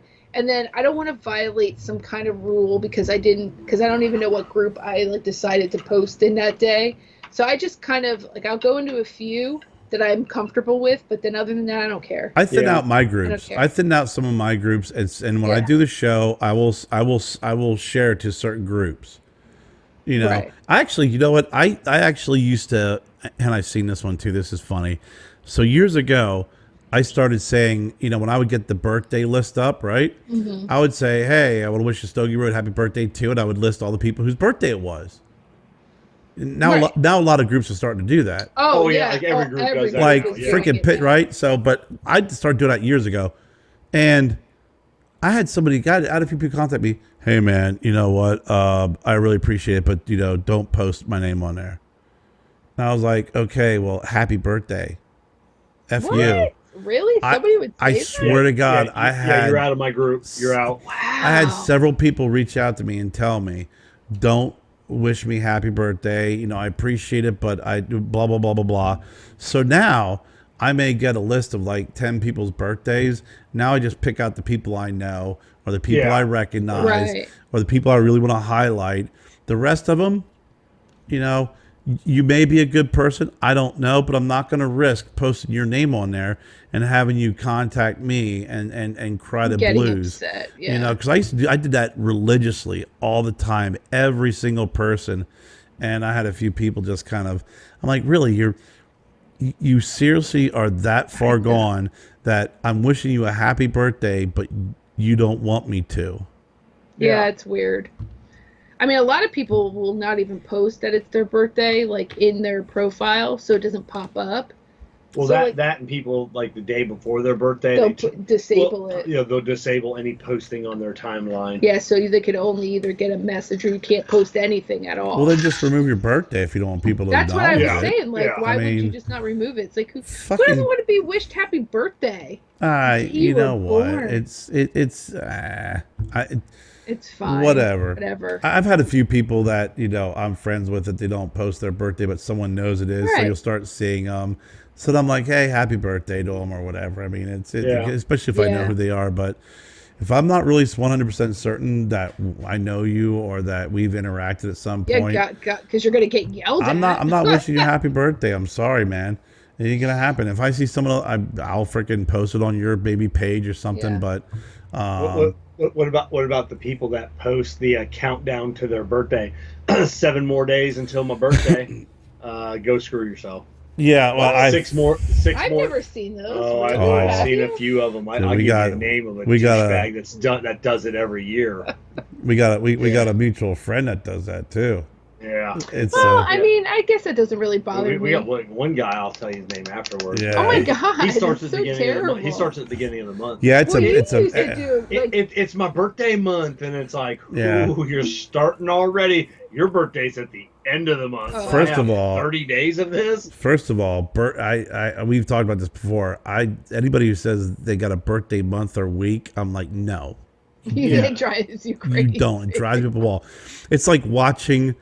It's like, for me, it's like seeing a man wear the jersey of another man who's way younger than them, like a football jersey.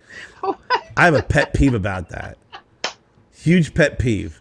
Well, it was Like, for my birthday. I say it was huge my pet birthday peeve. week because Kevin got me a week's worth of presents to open each day. Understandable. So that's what I did. That was Normally- applicable. That was not Yeah. demanding. That was applicable Right, based off right. of an outside, influence. Right.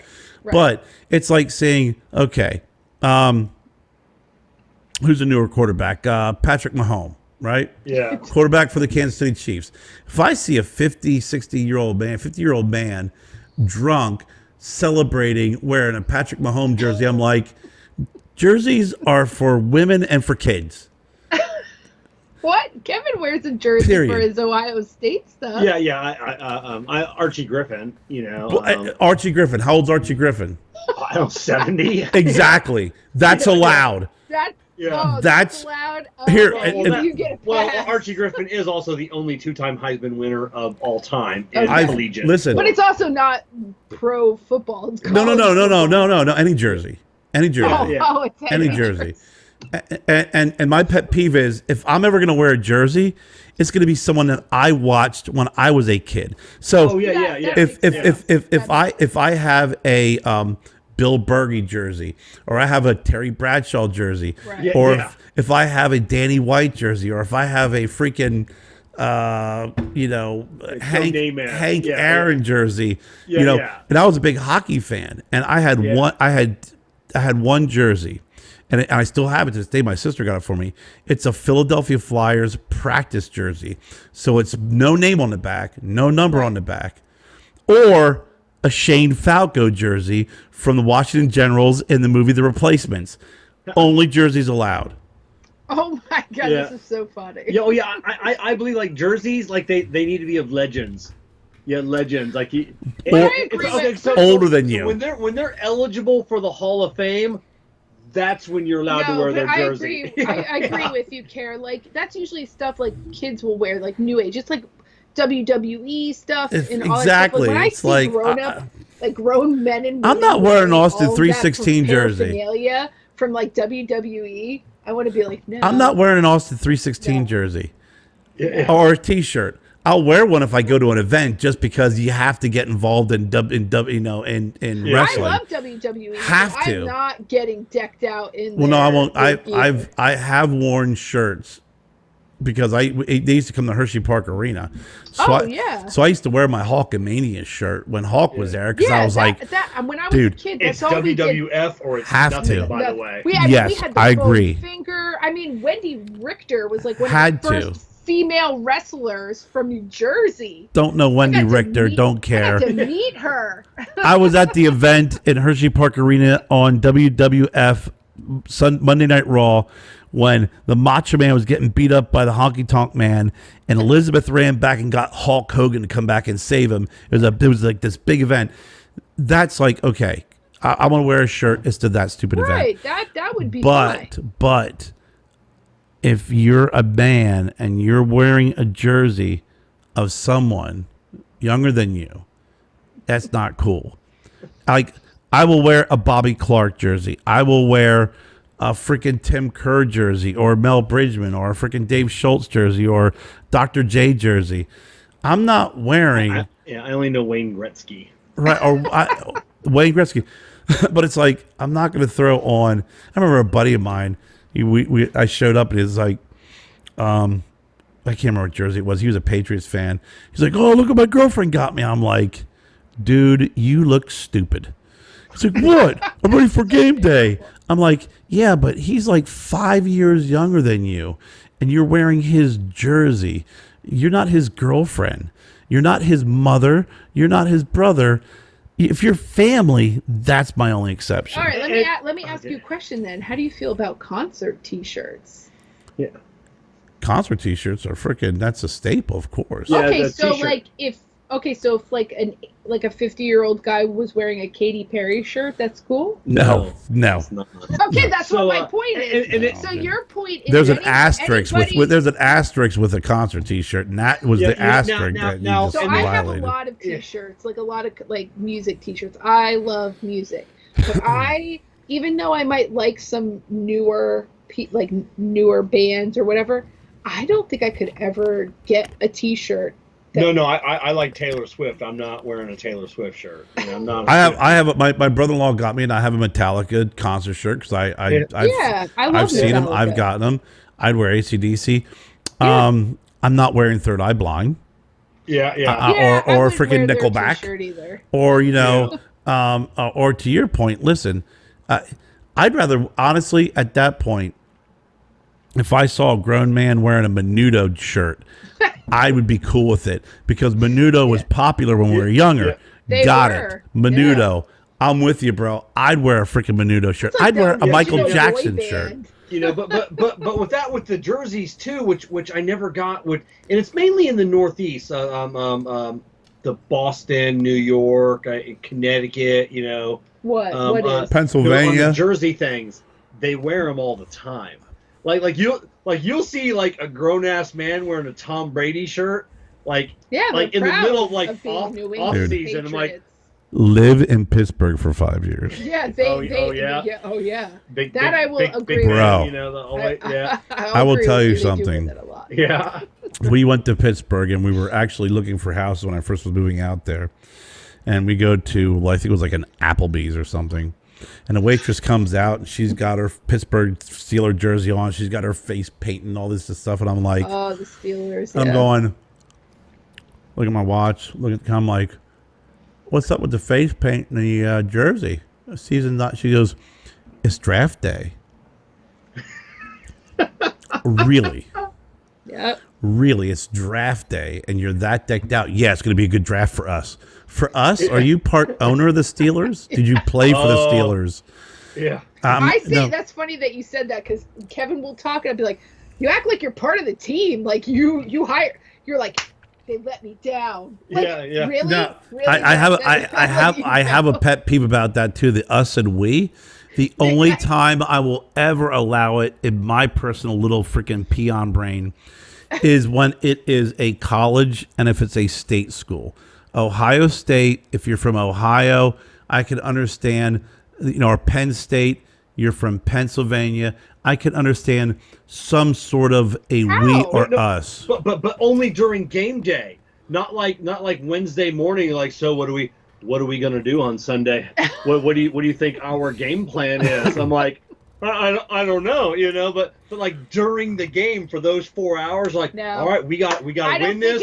We got to do some defense. I have a little bit of a wiggle room on that one, Jess. Very little. Or if you like my niece went to West Virginia, and so when they play, she went there. right, or they say here's us. Now I'm a diehard Flyers fan since I was little. Okay. I have never said we're going to the Cup this year. Ever in my life have I ever said we played a tough game and we lost. No, we didn't do anything. They played a tough game. Right. I sat at a bar drinking beer, cursing at him for blowing a fucking lead. That's the way it is. If we'd have just taken him out at the half, Right. we would have won that. Yeah. So would we have? I lived in Pittsburgh for 5 years, and there's a lot of we's and us's, and it's like that, in most places. But I do get the passion that people have for sports and their sports team, and so like I joke lightly, like it really doesn't bother me, but he does do it. I catch him, and I'm like he one time was like, you have to wear these Buckeyes, like legit necklace of fucking Buckeyes during the game. And I didn't make her wear it on a Tuesday. No, but he during was the like, game. if you don't wear it, we're gonna lose. We're gonna lose. I told her once. I go, if we lose, I'm calling the coach, and I'm gonna blame it on you. I'm gonna tell her I'm gonna apologize to the team. I'm sorry, great. Jessica didn't wear her Buckeyes. And I was like, I put them on, and I was like, I feel so stupid. I was like, this is the stupidest thing ever. But the New England people, New England, listen, New Yorkers and New Englanders. That's a force to be reckoned with. Like, there are some tough people. And apparently Philadelphia is with New Englanders now. Well, Philadelphia is a tough city. Poor Philadelphia. Philadelphia's. Yeah, but you know what? It's a tough city. It really is. Especially because they're like, 1 minute they love you, the next minute they want to freaking hang you. Like, literally. Brotherly love. But I can tell you, one of the most fanatical for football is Pittsburgh. It's crazy. Yeah, the Steelers football. fans. And I remember living out there, and it was when it's never been a real big baseball or a hockey town. Nope. Football. And Crosby, I think, was his second or third year, and they just made the playoffs for the first time. And I walked into a Quaker steak, and I'm looking around. I looked at my buddy. I go, I think they still have the freaking price tags on their jerseys. Like, all of a sudden, now that they made the playoffs, now I got to run out and buy a Penguins jersey. Oh, you know. Well, I mean, the Penguins baseball were pretty popular. Yeah, they were. But trust me, even they became popular. Even baseball, even when they were started winning, doing well, the Pirates. If I had tickets to a Wednesday night game, I can call and go, listen, I don't want to go tonight. Can I trade him in for Friday night? They'd be like, yeah, sure. Yeah, I used to work for a construction You can't do that anywhere. Development company, so when their summer training would happen, I would go watch the Pittsburgh Pirates train for free through my company with tickets and stuff in Bradenton. It was awesome. Yeah. We were there. I actually, the guy who, when I first moved out there, the guy who worked for me, he had season tickets to the Pirates. And it was like, the only reason you should ever have season tickets to a Pirates, for the Pirates it was the year that they had the All-Star game in Pittsburgh. So you got first dibs on the tickets when you had season tickets. Oh, that's awesome. So he's like, hey, do you want to go to the home run derby with me? I'm like, fuck yeah. Yeah, of course. Wow. We were like 7 rows up, behind the first baseline. A great blast. They closed every freaking possible, 3 blocks out. Just a great time. But other than that, they actually, in Pittsburgh, they would have Friday night games or Saturday night games. They'd have a free concert after the game just to get people to go. Yeah. Yeah. And then on Sunday, they'd let the kids run the bases after the game. Yeah, that's awesome. I've seen the Cubs play. I've been to quite a few basketball games. That's a great stadium to see a game. I mean, down here at the Tampa Bay Rays after every game, or is it? I think they switch it to before the game. They're not even a team anymore. Yeah, they are. Oh, the Rays are, but their spring thing, whatever that stadium, I don't think they do any. Yeah, they still do games there. They still do it. They just built that other stadium right over here. That's for the Braves. Oh, for the Braves. Yeah, okay. But the kids get to run the bases, and it's fun. And they're always trying to get more people. Yeah, I mean, the stadium holds 40,000 people. 12,000 show up for a game, unless it's a Yankees and Red Sox sell out. Well, exactly, and that's the way Pittsburgh was. It was a decent team, and then they did everything they could. They did after Friday night was firework display, Saturday night was a free concert afterwards, and then Sunday was run the bases for free. And Pittsburgh was an interesting town living there, but when it came to football, I'll never forget, we were at a meeting. And we were in a hotel downtown, and one of the guys who was working with, he's a Pittsburgh local, and we were standing in the vestibule shooting the shit, and in comes Ben Roethlisberger, and he walks by, and he looks up and goes, "Hey, what's up?" And then his girlfriend walked behind him, and this guy looked across, his jaw dropped. He's like, "Did you see?" I was like, "Yeah, it's Ben Roethlisberger, bro." I'm like, calm down. I was at a Supercuts like last week, and he was in the freaking seat next to my son. You know, he's a football player, man. It's Right. like they literally, they bleed just like we do. like Calm down. Troy Polamalu was at a Best Buy's returning something. You would have thought he was at a press junket. I'm like, the guy's trying to replace. He's trying to return a fucking CD player. Let him return the CD player. God, when I lived in New York, you would see famous people walking down the road all the time. Who gave a shit? Nobody gave a shit. When Michael Jordan played here locally, he was on the AAA team, and like you'd see Michael Jordan at a bar or whatever, and everybody like, whatever. But the other people like, oh my God, that's Michael Jordan. Yeah, just leave him alone. He just wants to have a drink. Yeah, that's weird. He's by himself as a reason. He didn't have a crowd. I can't remember the basketball player's name. I'll have to look it up. But where I grew up, he bought like a house in like down the road from where I lived, and like, it was pretty secluded or whatever. But I can't remember his name. But he ended up getting arrested for shooting like a person at a party. And the driver, his that was a football. Whatever. That was a football player. It wasn't a basketball player. There was a basketball player that lived there where I grew up. Oh, when you were growing up. Yeah, when I was growing up. Oh, okay. And I can't remember his name, but it was like this big thing in our small little rinky-dink town. And but then they started uncovering he had he fought dogs and did all this fucked up shit on his property. Yeah. Yeah, but he shot someone and they tried to cover it up. Yeah. It was crazy. But we get here. I can't remember the basketball player. I'll have to look it up. Yeah, in Sarasota we have a lot of famous people, and I never met them. Other than like Stephen King. Yeah, people come into my store all the time and tell me they hang out with him while he fishes. Yeah, on the pier fishing. Stephen King's everywhere. He's just a regular guy. Crazy. And then which I've never met him, but John Travolta. Yeah, but on the what is it? The little guy from AC/DC that lives up there in Sarasota. Yeah. What the hell's his name? Oh my Malcolm, God. Malcolm, the singer, Ian Scott, or Ian. Not Ian. The guy with the hat. The singer. It's It's not Ian. It's not Ian. It's he replaced the other one died. Brian Johnson. Yeah. Brian. I remember the first time I met Brian. I didn't know he was in a band. Little tiny guy, And I was backstage at the Monkeys, just talking, and he talked about it, and I'm like, "Oh, are you in a band too?" And everybody just looks at me like, he probably loved that. What's wrong with you? And he goes, "Yeah, it's AC/DC." I'm like, I guess I'm in a band and being a guy is AC/DC. And I'm like, yeah, that's cool. And I just went to talking with Mickey Dolenz still, because Mickey fucking Dolenz, right? Who is Brian Johnston compared to Mickey fucking Dolenz? He's the Beach Boys, so that makes sense. But that's hanging awesome. out in Sarasota, there's an Irish pub there, and the owner's friend Brian Johnson, they would have a band would be playing, and Brian would just get up. And he'd be like, "Hey, can I sing with you guys for a little bit?" And they're like, "Yeah, whatever." So you see Brian Johnson everywhere in Sarasota, just singing with these hometown bands. Oh my God, it's awesome! But the first time I didn't know who he was. Little tiny guys, 4 foot tall. He's really small, and I read that he's beloved in that community because he does a lot of freaking he does a lot for the community. He's very heavily into donating money, raising money. Good, that's awesome. They love him there because he was on a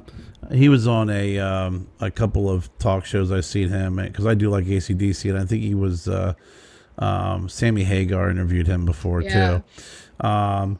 That's you gotta love shit like that. When I was in Pennsylvania, I was in pharmaceuticals. I had a lunch at this doctor's office, and this was the funniest thing I've ever seen. So this Dr. Brazel, and I don't even know if he's alive. He's an older guy, and he always remind me of Will Ferrell's impersonation of Harry Carey. Oh my God! That's he had the glasses, kind of like this. Hey Norm, if you were a hot dog, would you eat yourself? And he's like, I went fishing. They go, hey, Dr. Brazel, how was your fishing trip? He goes, it was a lot of fun.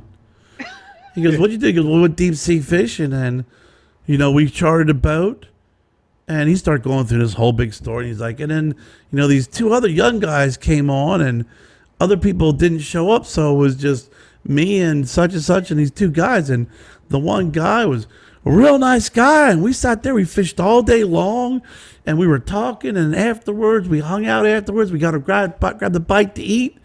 And he started talking. And afterwards, my buddy said, we took a picture together.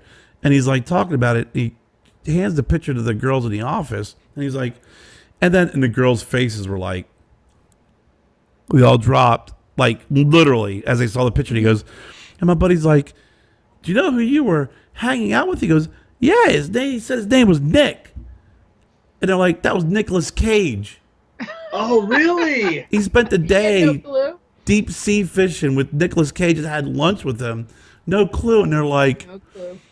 Dr. Brazel, your favorite movie is The fucking Rock.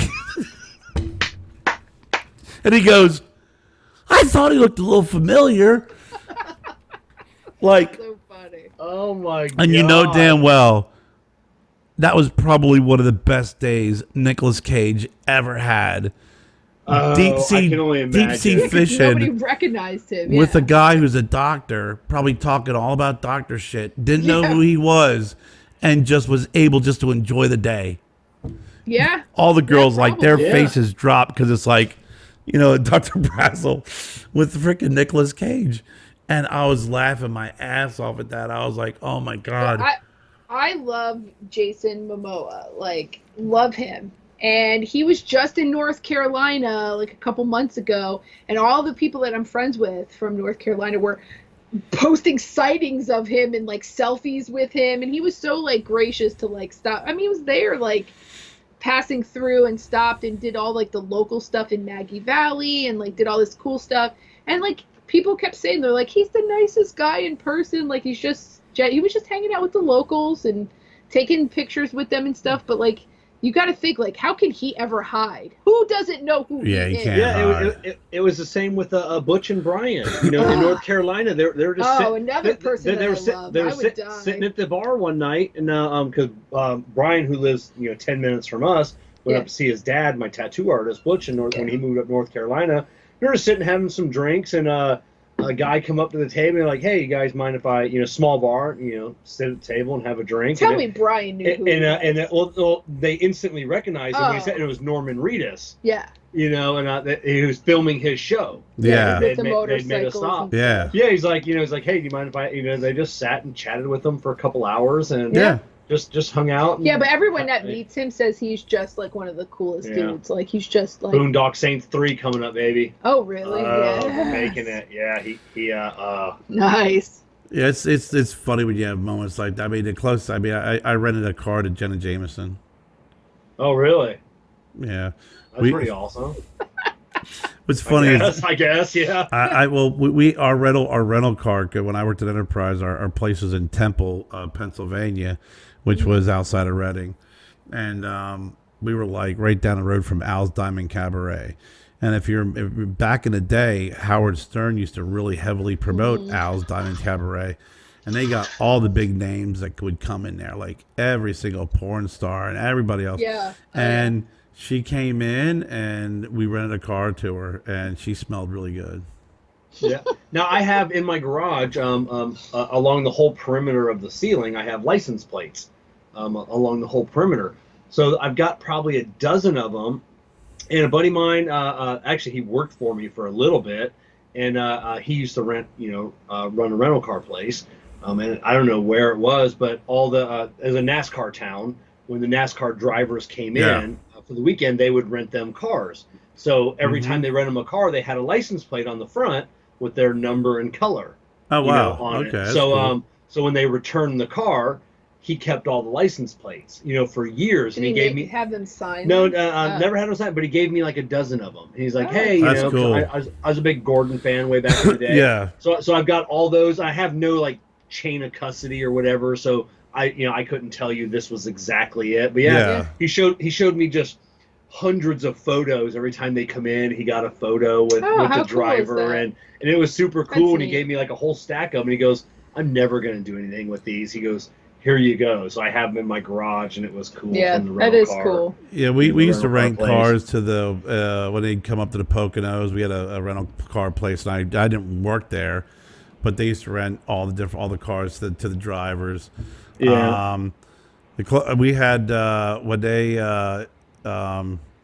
they filmed Girl Interrupted, they filmed that in Pennsylvania, up in our area. Yeah, I was gonna say, wasn't it at an asylum? Yeah, in was Harrisburg. abandoned? Yeah. And then when they went to the soda shop, that was actually in a soda shop in Mechanicsburg, Pennsylvania, where I lived. And it was an actual, they had all the functioning, everything was all original. That vintage stuff. And yeah. they rented cars to everybody, like Winona Ryder and all those folks. And everything. God. That always happened, you know. Wonder if she stole back then. When did she become a klepto? Who knows? But I wonder if she went to all the little shops there and was like, boop, boop, boop, boop. Yeah, the clothes. We rented cars to porn stars. Oh God, I can't remember his name anymore. But he played at University of Connecticut. His basketball player. Oh. Danielle Marshall. Danielle Marshall played at University of Connecticut. And he was drafted by the Timberwolves. And he had a pretty decent career in the NBA, but he was from Reading, Pennsylvania, and he used to come in and rent cars from us all the time. And that was about the extent. We had like AAA baseball players from the Reading Phillies come in and be like, "Do you know who I played for?" I'm like, "Nah, Nope. no, not really. Yeah, dude. This don't is really Reading. care. We have a lot of the White Sox come in and It's Reading. get tires fixed and tires Yeah. and the AAA guys. You always know because I said They have these places right behind my work that they rent because they'll come in and shop a little bit, and like a lot of them too are from other countries. Yeah, so they don't like speak any English or very little English, and I'm always like, "Oh, you're here to practice baseball?" Like, okay, yeah, cool. we'll get in. We'll see a hat, on there. Not then play, I say practice. Then we open up the back to get their spare tire out, and there's baseballs and gloves. Yeah. Yeah. But that's really all they're doing is practicing. They're not really playing. Yeah, Daniel Marshall signed base. He got baseball. They came in with baseball caps for art because they used to rent from us all the time. It was really nice of them, but I was like, I don't know who you are, and I really don't. Yeah. Thanks. I'll give it to my dad. My dad likes that kind of stuff. Yeah. But when I was at Enterprise, it was really the highlight was the porn stars at Dow's Diamond Cabaret. We used to actually deliver them, and I remember delivering this car. And this guy who worked for me, my buddy of mine, he played football at Temple. He was an offensive lineman, so he was like 6'4", 280, a big dude. Oh wow! And he's like, "Come on, Mike, you had a good day. We'll go." It was like whoever had a good day could come deliver this car. So we go down and we go in the back, and we were sitting there, and her name was, I can't remember her name was anymore. It was something Michaels, and she's a porn star, and they're like, "Okay, we're waiting for her. She's on stage and she's dancing right now." We're like, "Okay, so we're waiting." Door opens up. She comes walking up to us butt naked, like just walked right off the stage, and hands us her ID. Like, and Mike's just like, I'm like, "Mike, take her ID, and you must fill out the paperwork now, and ignore the fact that she's butt naked in front of you. Please do that, and we can be on our way." oh my god! Oh my god! It was. I love that. There's some great rental car stories, but oh almighty! The only one I ever met was Bridget the midget. You met Bridget the midget? Yeah. I saw that. I saw that. She's a midget, and she's a kind of a porn star, kind of a exotic dancer. But she used to go up to the Cheetah all the time, and I remember we were up there the once when she got drunk and she fell off the stage. That was pretty fucking epic. Just wasted trying to dance, and then she just fell off the stage. Hopefully, it wasn't a very tall stage, but it was pretty tall. It was pretty tall. Yeah, man. the Cheetah. Yeah, she tumbled down pretty good. It was funny. Oh, that's probably the only nicest one in this area. Oh yeah, Cheetah's yeah. pretty Emeralds high is the class. one in Port Charlotte, and that is disgusting. we had Al's, which was like the premier, and then when I worked in Pottstown and then also Reading was Baby Dolls. Yeah. So you went from literally like renting to Jenna Jameson to renting a girl who's like pulling dollar bills out of a sock, to pay for the rental. Ooh. And we're like, yeah, okay, well, Who's gonna go to Baby Dolls and rent? Not me. Yeah, there's a good Yeah. one up by Jeff's place up in Tampa, 2001 Space Odyssey. So like it's a high end club. Have They you got, been there? yeah, it's got a good buffet. They got good food out there too. When have you been there? God, it's been like a decade. But Oh, yeah. it's that old? Like it's not new. No, it's not new. Oh, But yeah, okay. I thought they're it was like strip big club one. very well food. known for their buffet. You know, Strip so- club. Oh, food. really? You really want to eat while there's lots of body? A little bit of Stuff a little bit, happening a around little there? bit of a little bit of glitter on your wings. Yeah, I like yeah. glitter on my Mm. wings. Yeah. Oh, thank you. Yeah. So glitter on the wings. I think we're gonna leave it at that. Yeah, I think so. After 2 hours and 23 minutes on our Yeah. final episode of Of season season one of the Broadleaf Bullies. So let me see here. All right. So I'm Kevin. I'm Jessie. I'm Kerr. I'm Jen. And remember, bullies Bullies make good friends.